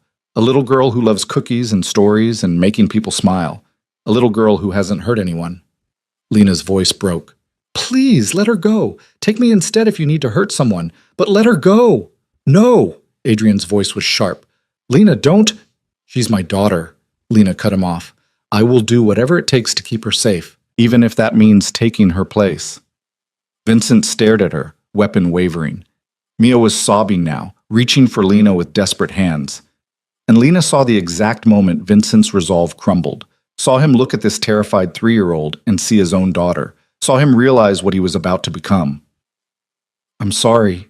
Vincent's voice was thick with tears. "I'm so sorry. I miss her so much." He lowered the gun, and James moved instantly. In seconds, Vincent was disarmed and on the ground, and Lena was pulling Mia into her arms. Her daughter clung to her, shaking and crying, and Lena felt rage and relief and terror crash over her in waves. Adrian was on the phone, his voice clipped and commanding as he arranged for police and medical and whatever else was needed. But his eyes never left Mia, and Lena saw genuine fear there. Fear that had nothing to do with his own safety, and everything to do with the small girl crying in her mother's arms. "I've got you, baby." Lena rocked Mia, pressing kisses to her hair. "I've got you. You're safe now. I promise you're safe." "I want Adrian." Mia's voice was muffled against Lena's shoulder. "Where's Adrian?" "I'm here." Adrian was beside them instantly, carefully pulling both Lena and Mia into his arms. "I'm right here, sweet girl. You're safe. I won't let anything happen to you ever again." "You promise?" "I promise." Adrian's voice was fierce. "No one will ever hurt you. I swear it." James had Vincent secured and sirens were approaching outside. The police would come, would take statements, would process this like any other break-in. But Lena knew this was so much more. This was Adrian's past reaching out to destroy the future he was trying to build. This was proof that leaving that world didn't mean the world had left him. After the police finally left, after Vincent had been taken away still crying about his daughter, after Mia had finally cried herself to sleep in a different bedroom far from the broken window, Lena and Adrian sat in the living room and faced each other. "This is what I was afraid of." Lena's voice was flat. "This is exactly why I ran 4 years ago, because your past doesn't stay in the past. It follows you, it finds you, and it almost cost our daughter her life tonight." "I know." Adrian looked broken. "I know, and I'm sorry, sorrier than I can ever express. But Lena, I swear to you, Vincent was the last loose end, the last person who had reason to come after me." "How can you possibly know that?" "Because I've spent 4 years making amends, paying restitution to families who were hurt by my actions. Sophia's mother received a settlement that set her up for life, but Vincent refused to take anything from me. I tried to help him, tried to reach out, but he wanted nothing to do with blood money." Adrian ran his hands through his hair. "I should have pushed harder, should have made sure he was okay. This is on me. Everything is on you." Lena's control finally shattered. "Your choices, your past, your enemies, they all came here tonight and almost killed our daughter. So don't tell me it's over. Don't tell me we're safe, because I will never believe that again." "What do you want me to do?" Adrian's voice rose to match hers. "I can't change the past. I can't undo the things I did or the people I hurt. All I can do is try to be better, try to make amends, try to build something good out of the wreckage." "That's not enough. Being better doesn't protect Mia from the next Vincent Rossi who decides you owe them blood." "Then what?" Adrian stood, pacing with barely controlled fury. "You want me to walk away, disappear from her life, pretend she doesn't exist so my past can't touch her?" "Maybe." The word burst out before Lena could stop it. "Maybe that's exactly what needs to happen. Maybe the only way to keep her safe is to keep you away from her." The silence that followed was devastating. Adrian stopped pacing, stopped moving, stopped breathing. He just stared at Lena with an expression of such profound pain that she immediately wanted to take it back. "You don't mean that," he finally said. "I don't know what I mean." Lena's voice broke. "I just know that I can't go through this again, can't watch someone hold a gun to my daughter's head and know it's because of choices you made before she was even born. Those choices haunt me every day." Adrian's voice was raw. "Every single day I wake up and remember the things I've done, the people I've hurt, and I try to be better. I try to make amends. But you're right, some things can't be fixed. Some damage is permanent. So what do we do?" "I don't know." Adrian sank back into his chair, looking more defeated than Lena had ever seen him. "I love her, Lena. I love her more than I've ever loved anything. But if being in her life puts her in danger, don't." Lena cut him off. "Don't you dare finish that sentence. Don't you dare offer to walk away like that's some noble sacrifice. You think Mia would understand that? You think she'd thank you for disappearing to keep her safe? What else can I do?" "You can fight," Lena heard herself shout. "You can stop making decisions based on fear and start making them based on what's right for her. You can be her father, really be her father, and deal with whatever comes. Even if what comes is more Vincent Rosses, more threats, more danger?" "Yes!" Lena was crying now, tears streaming down her face. "Because the alternative is her growing up without a father who loves her. The alternative is you walking away and her spending the rest of her life wondering why she wasn't worth staying for." Adrian stared at her, something shifting in his expression. You're not talking about just Mia, are you? The observation pierced through Lena's defenses. What? You're talking about your father, the one who left when you were 6. Lena felt like she'd been punched. How do you... You told me 4 years ago, one night when we were talking about family. Adrian's voice was gentle. You told me he walked away because taking care of you was too hard, that he chose the easier path. That's different. Is it? Because it sounds like you're terrified I'm going to do the same thing. Walk away from Mia because being her father is complicated and dangerous. Aren't you? Lena challenged. Isn't that what you were just offering to do? Disappear to keep her safe? I was offering to do what I thought you wanted, what I thought would make you feel better. Adrian's voice rose again. But you're right. Walking away would destroy her, and it would destroy me too. So no, Lena, I'm not leaving. I'm not disappearing. I'm staying, and I'm being her father, and we're going to figure out how to deal with whatever comes. Together. Together? Yes. Together. Because like it or not, we're both her parents, and we both love her, and we're both going to do whatever it takes to keep her safe and happy and whole. Adrian crossed to her, kneeling in front of her chair. I'm not your father, Lena. I'm not going to abandon our daughter because things get hard. I'm staying for as long as she'll have me, for as long as you'll let me be part of her life. Lena looked at him through her tears and saw absolute conviction, saw a man who'd made terrible choices fighting desperately to make better ones, saw a father who'd known his daughter for a week, willing to risk everything to stay in her life. She asked for you, Lena whispered. When she was scared and crying, she asked for you, not just me. You too. I know. Adrian's voice was thick with emotion. And I will spend the rest of my life making sure she knows she can always ask for me, always count on me, that I will always be there. Promise me. Lena gripped his hands. Promise me you won't walk away, that you'll fight for her, that you'll be the father she deserves no matter how hard it gets. I promise. Adrian pulled her close and Lena let him, too exhausted and scared and relieved to resist. I promise, Lena, I'm not going anywhere, ever. They stayed like that for a long time, holding each other in the dark living room while their daughter slept down the hall. And for the first time since that morning in the cafe, Lena let herself believe that maybe, just maybe, this could actually work. Morning light filtered through the curtains, soft and forgiving in a way the night had not been. Lena woke on the couch, disoriented until she remembered falling asleep there after hours of talking with Adrian. He was gone now, but a blanket had been tucked around her shoulders, and she could hear voices from the kitchen. She found Adrian making pancakes while Mia sat on the counter, swinging her legs and giving very serious instructions about the proper ratio of chocolate chips to batter. More chocolate chips, Adrian. Way more. If I put in any more, these will be chocolate with a little bit of pancake. That's perfect. Mia grinned, and Lena's heart clenched at how normal this looked. How right. Adrian noticed her in the doorway, and something warm passed between them. Good morning. Coffee's fresh. Thank you. Lena poured herself a cup, trying to reconcile last night's terror with this peaceful domestic scene. How long have you two been up? Forever, Mia announced dramatically. Like 100 hours. 45 minutes, Adrian corrected with a smile. But in 3-year-old time, that's basically forever. We've already discussed the weather, what makes clouds, and why puppies are better than kittens. Puppies are definitely better, Mia insisted.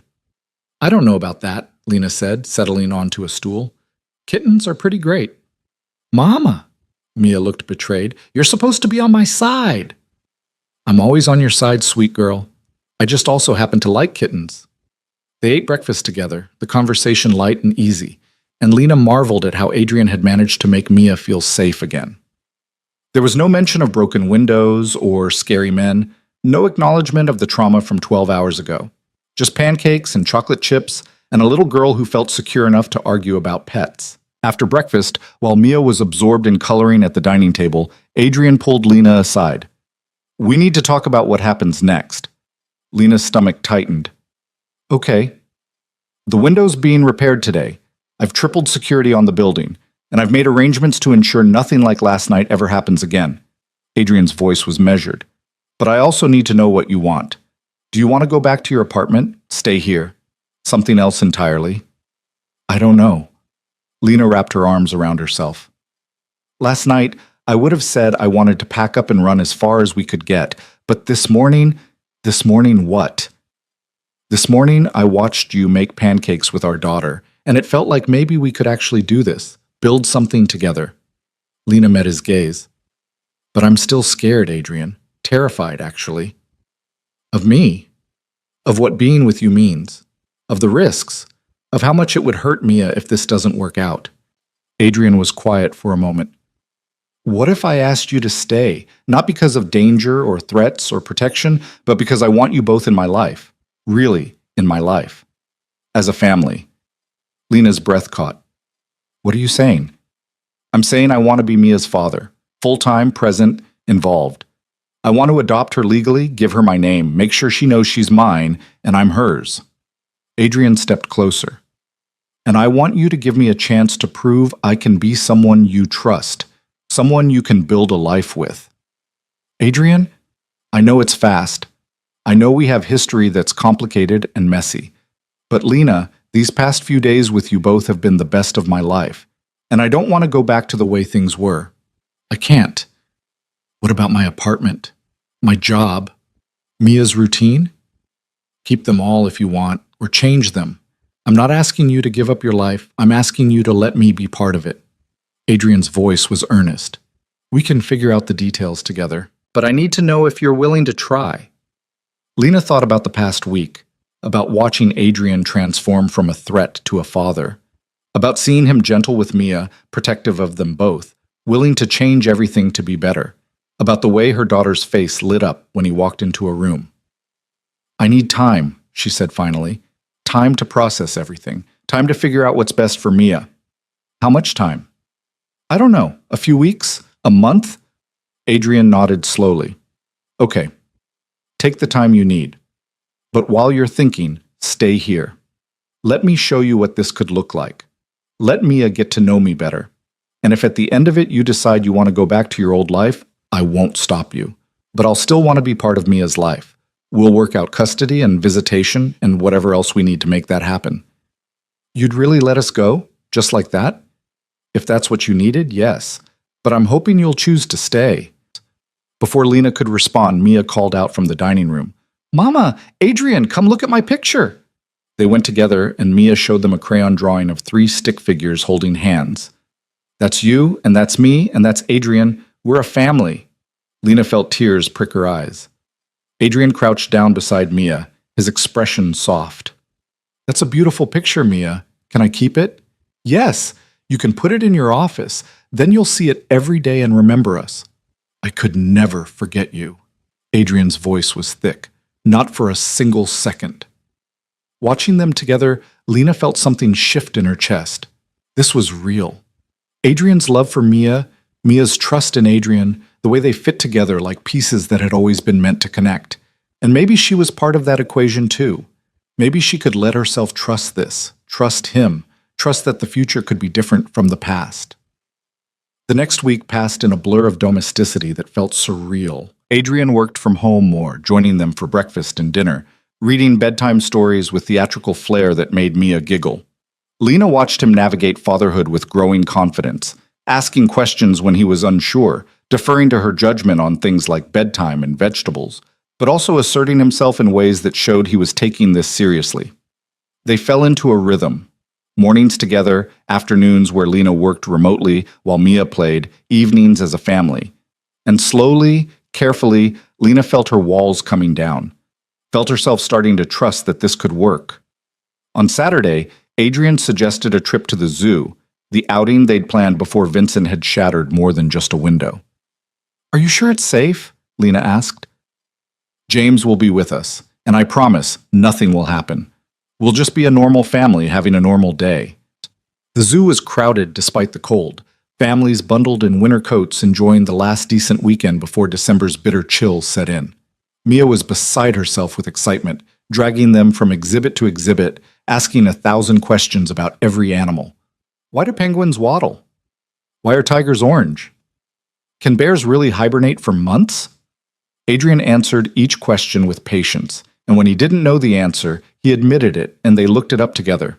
Lena watched them read an information plaque about polar bears, Mia's small hand in Adrian's large one, and felt something warm bloom in her chest. "You're good with her," she said when Mia ran ahead to see the sea lions. "She makes it easy."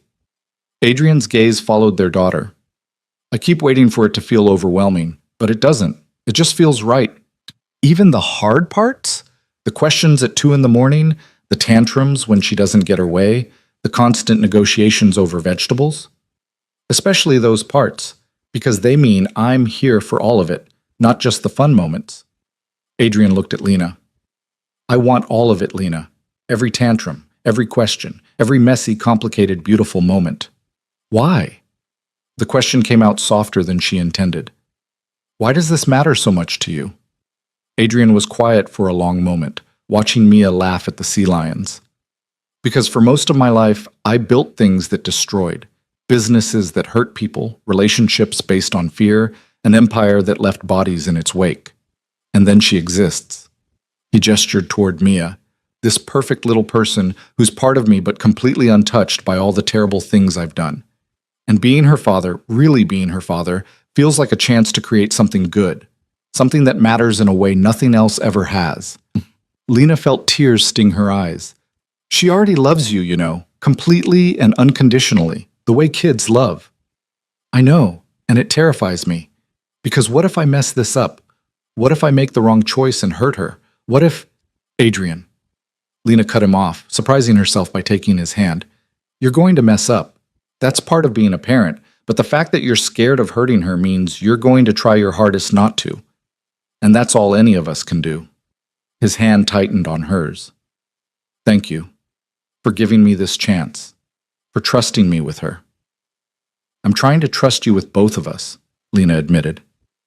"I'm not there yet, but I'm trying. That's all I'm asking." They spent hours at the zoo until Mia was yawning and dragging her feet. James drove them home, and Lena felt the rightness of it, this sense of family, of belonging, of being part of something bigger than just her and Mia against the world. That night, after Mia was asleep, Lena found Adrian on the balcony despite the cold. He was staring out at the city lights, looking pensive. "Penny for your thoughts?" she asked. Adrian smiled.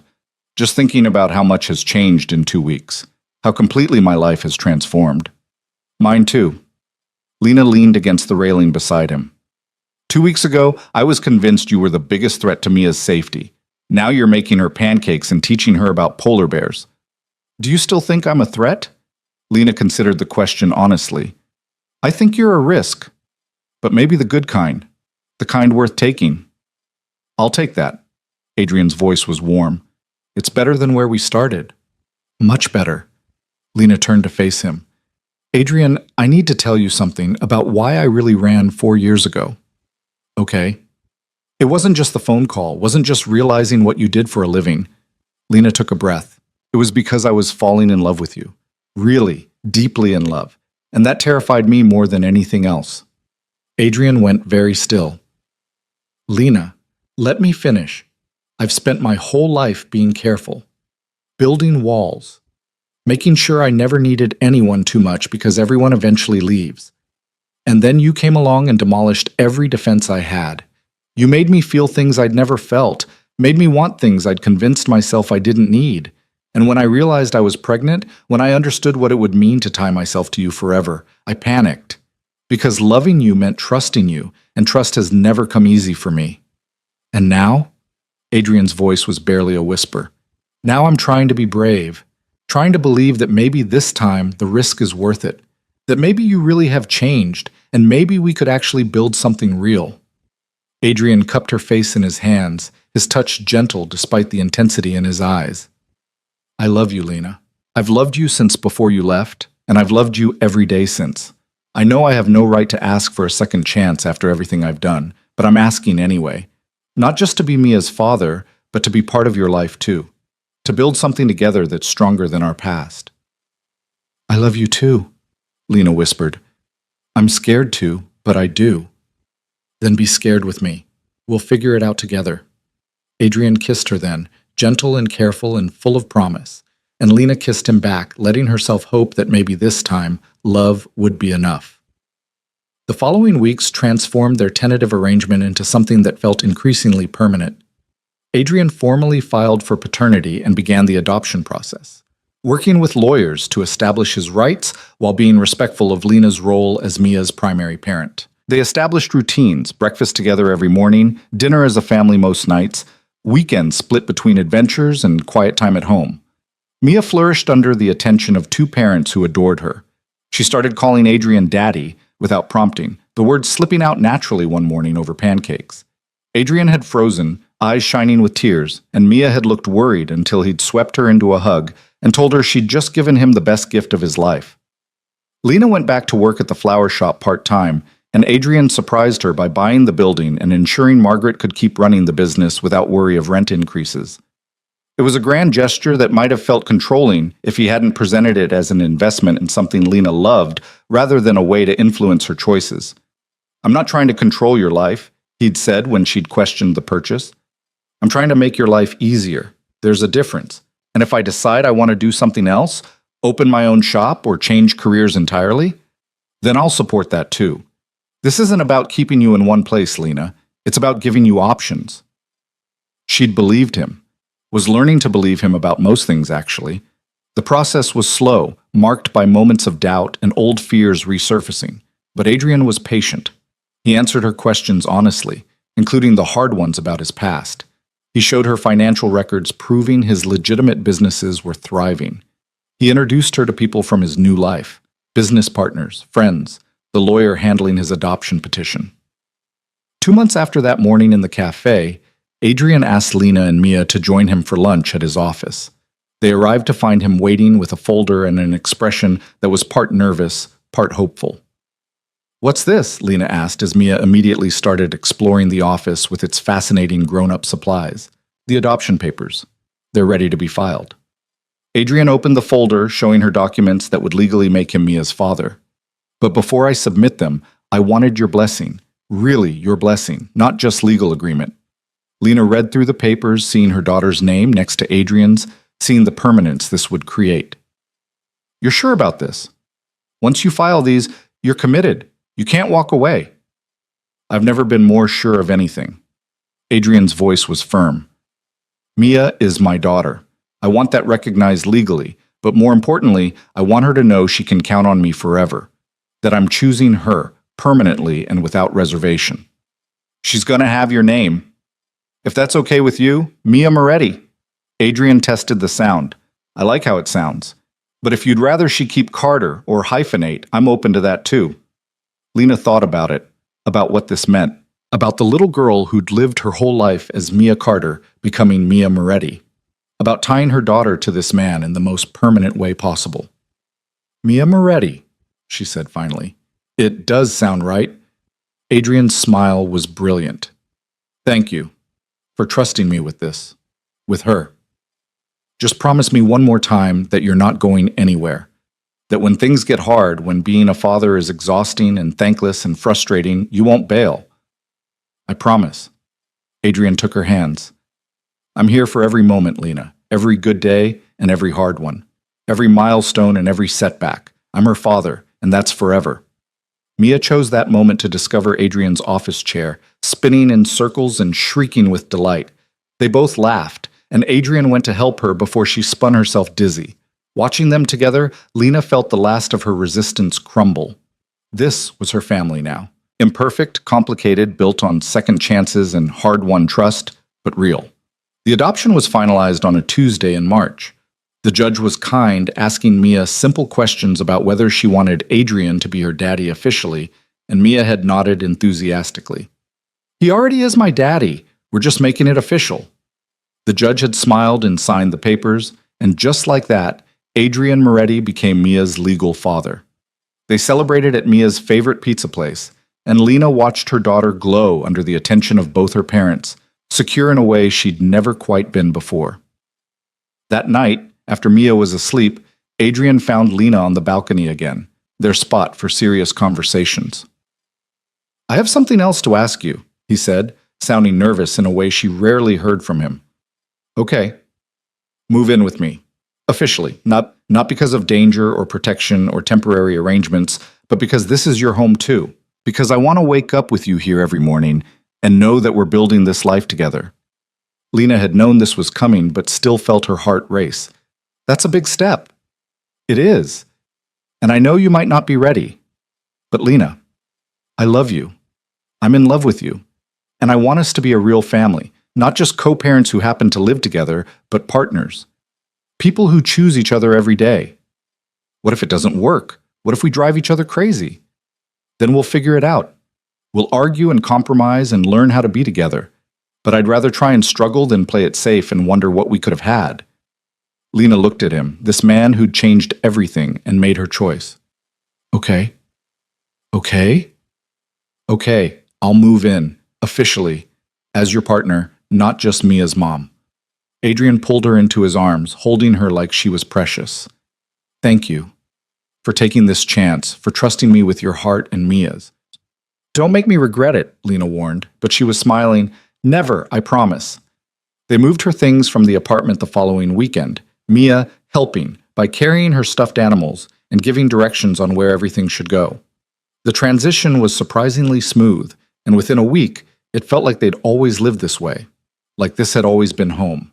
Spring came to Chicago with tentative warmth and the promise of new beginnings. They fell into a life that felt both extraordinary and wonderfully ordinary. School applications for Mia's pre-K program, weekend trips to the park, dinner with friends who marveled at how different Adrian seemed from the man they'd known years ago. One Saturday morning, Lena woke to find Adrian's side of the bed empty. She found him in Mia's room, sitting in the rocking chair and watching their daughter sleep. You okay? She whispered. Adrian startled slightly, then smiled, just thinking about how lucky I am, how close I came to missing all of this. Lena joined him, perching on the arm of the chair. But you didn't miss it. You're here now. Because you gave me a chance, because you were brave enough to trust me. We were both brave. You changed your whole life. That took courage too. Adrian pulled her down onto his lap, and they sat together in the darkness, watching their daughter sleep. Outside, the city was waking up, but in this moment the world was just the three of them. Marry me, Adrian said suddenly. Lena's breath caught. What? Marry me. Not because we have to, not to make things easier legally, but because I want to spend the rest of my life with you. Because I want Mia to grow up seeing what it looks like when two people choose each other every day. Because I love you, and I want everyone to know it. Adrian, I don't have a ring yet. I was going to plan this better, make it romantic and perfect, but sitting here with you and Mia, I realize this is perfect, this moment, right now. So marry me, Lena. Be my wife. Let's build this family completely. Lena looked at this man who'd turned her world upside down and somehow made it better.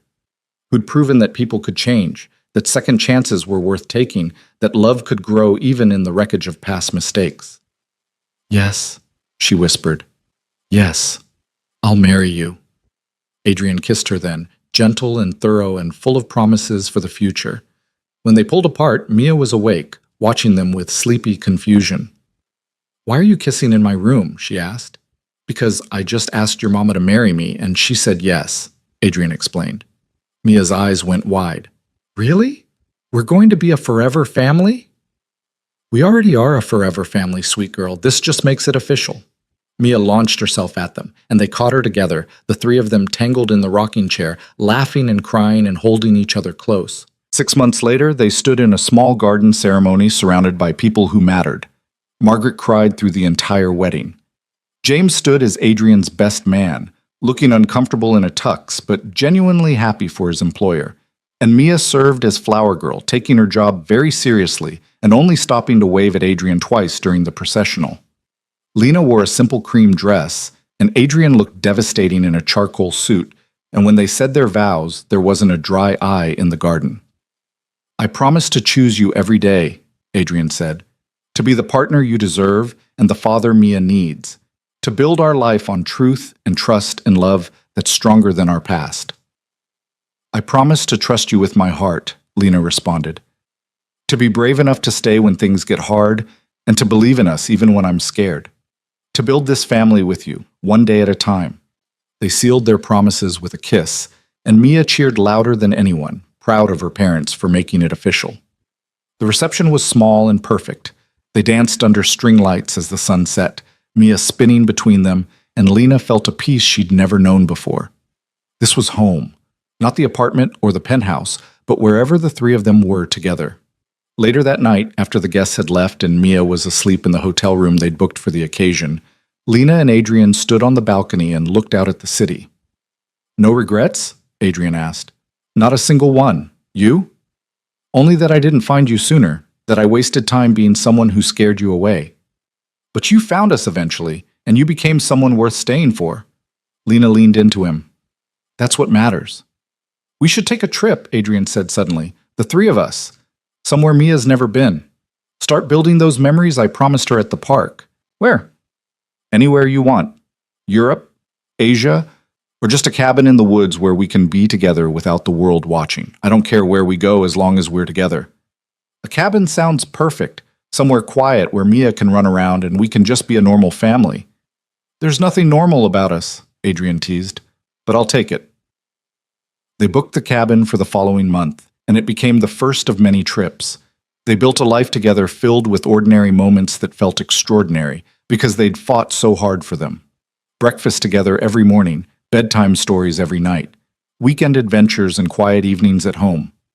Mia started pre-K and made friends who came over for playdates, and Lena watched Adrian navigate the world of other parents with the same intensity he'd once brought to business negotiations. He learned the names of every kid in Mia's class, volunteered for field trips, and showed up for every performance and recital like being there was the most important thing in the world. Because to him, it was. 2 years after that morning in the cafe, they were walking through Lincoln Park on a Sunday afternoon. Mia ran ahead, chasing a butterfly, and Lena and Adrian followed hand in hand. "Do you ever think about how different things could have been?" Lena asked. "If I'd never run, or if you'd never found us?" "All the time. But then I remember that we're here now, and that's what matters." Adrian squeezed her hand. "Every choice we made led us to this moment, to Mia laughing about butterflies and us being together, and I wouldn't change any of it. Not even the hard parts? Especially not the hard parts. They taught us what we needed to know. They made us ready for this." Mia ran back to them, butterfly forgotten, and grabbed both their hands. "Come on! I want to show you, the big tree!" They let her pull them forward, and Lena caught Adrian's eye over their daughter's head. He smiled at her, and she smiled back. And in that moment, everything felt exactly right. They'd started as strangers forced together by circumstance, had become enemies separated by fear, had transformed into partners building something new from the ruins of old mistakes. And now they were simply family. 3 people who'd chosen each other despite every reason not to, who'd proven that love was stronger than fear and second chances were worth fighting for. As they walked through the park with no guards in sight, no threats hanging over them, no secrets between them, Lena realized something profound.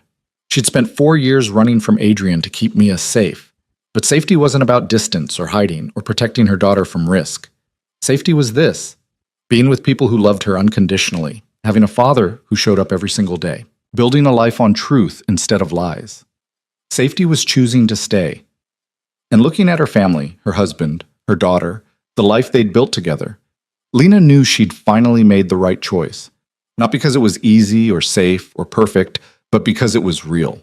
Because they were real. Because some things were worth fighting for. Some people were worth trusting, and some families were worth building, even when the foundation was cracked and the path was uncertain.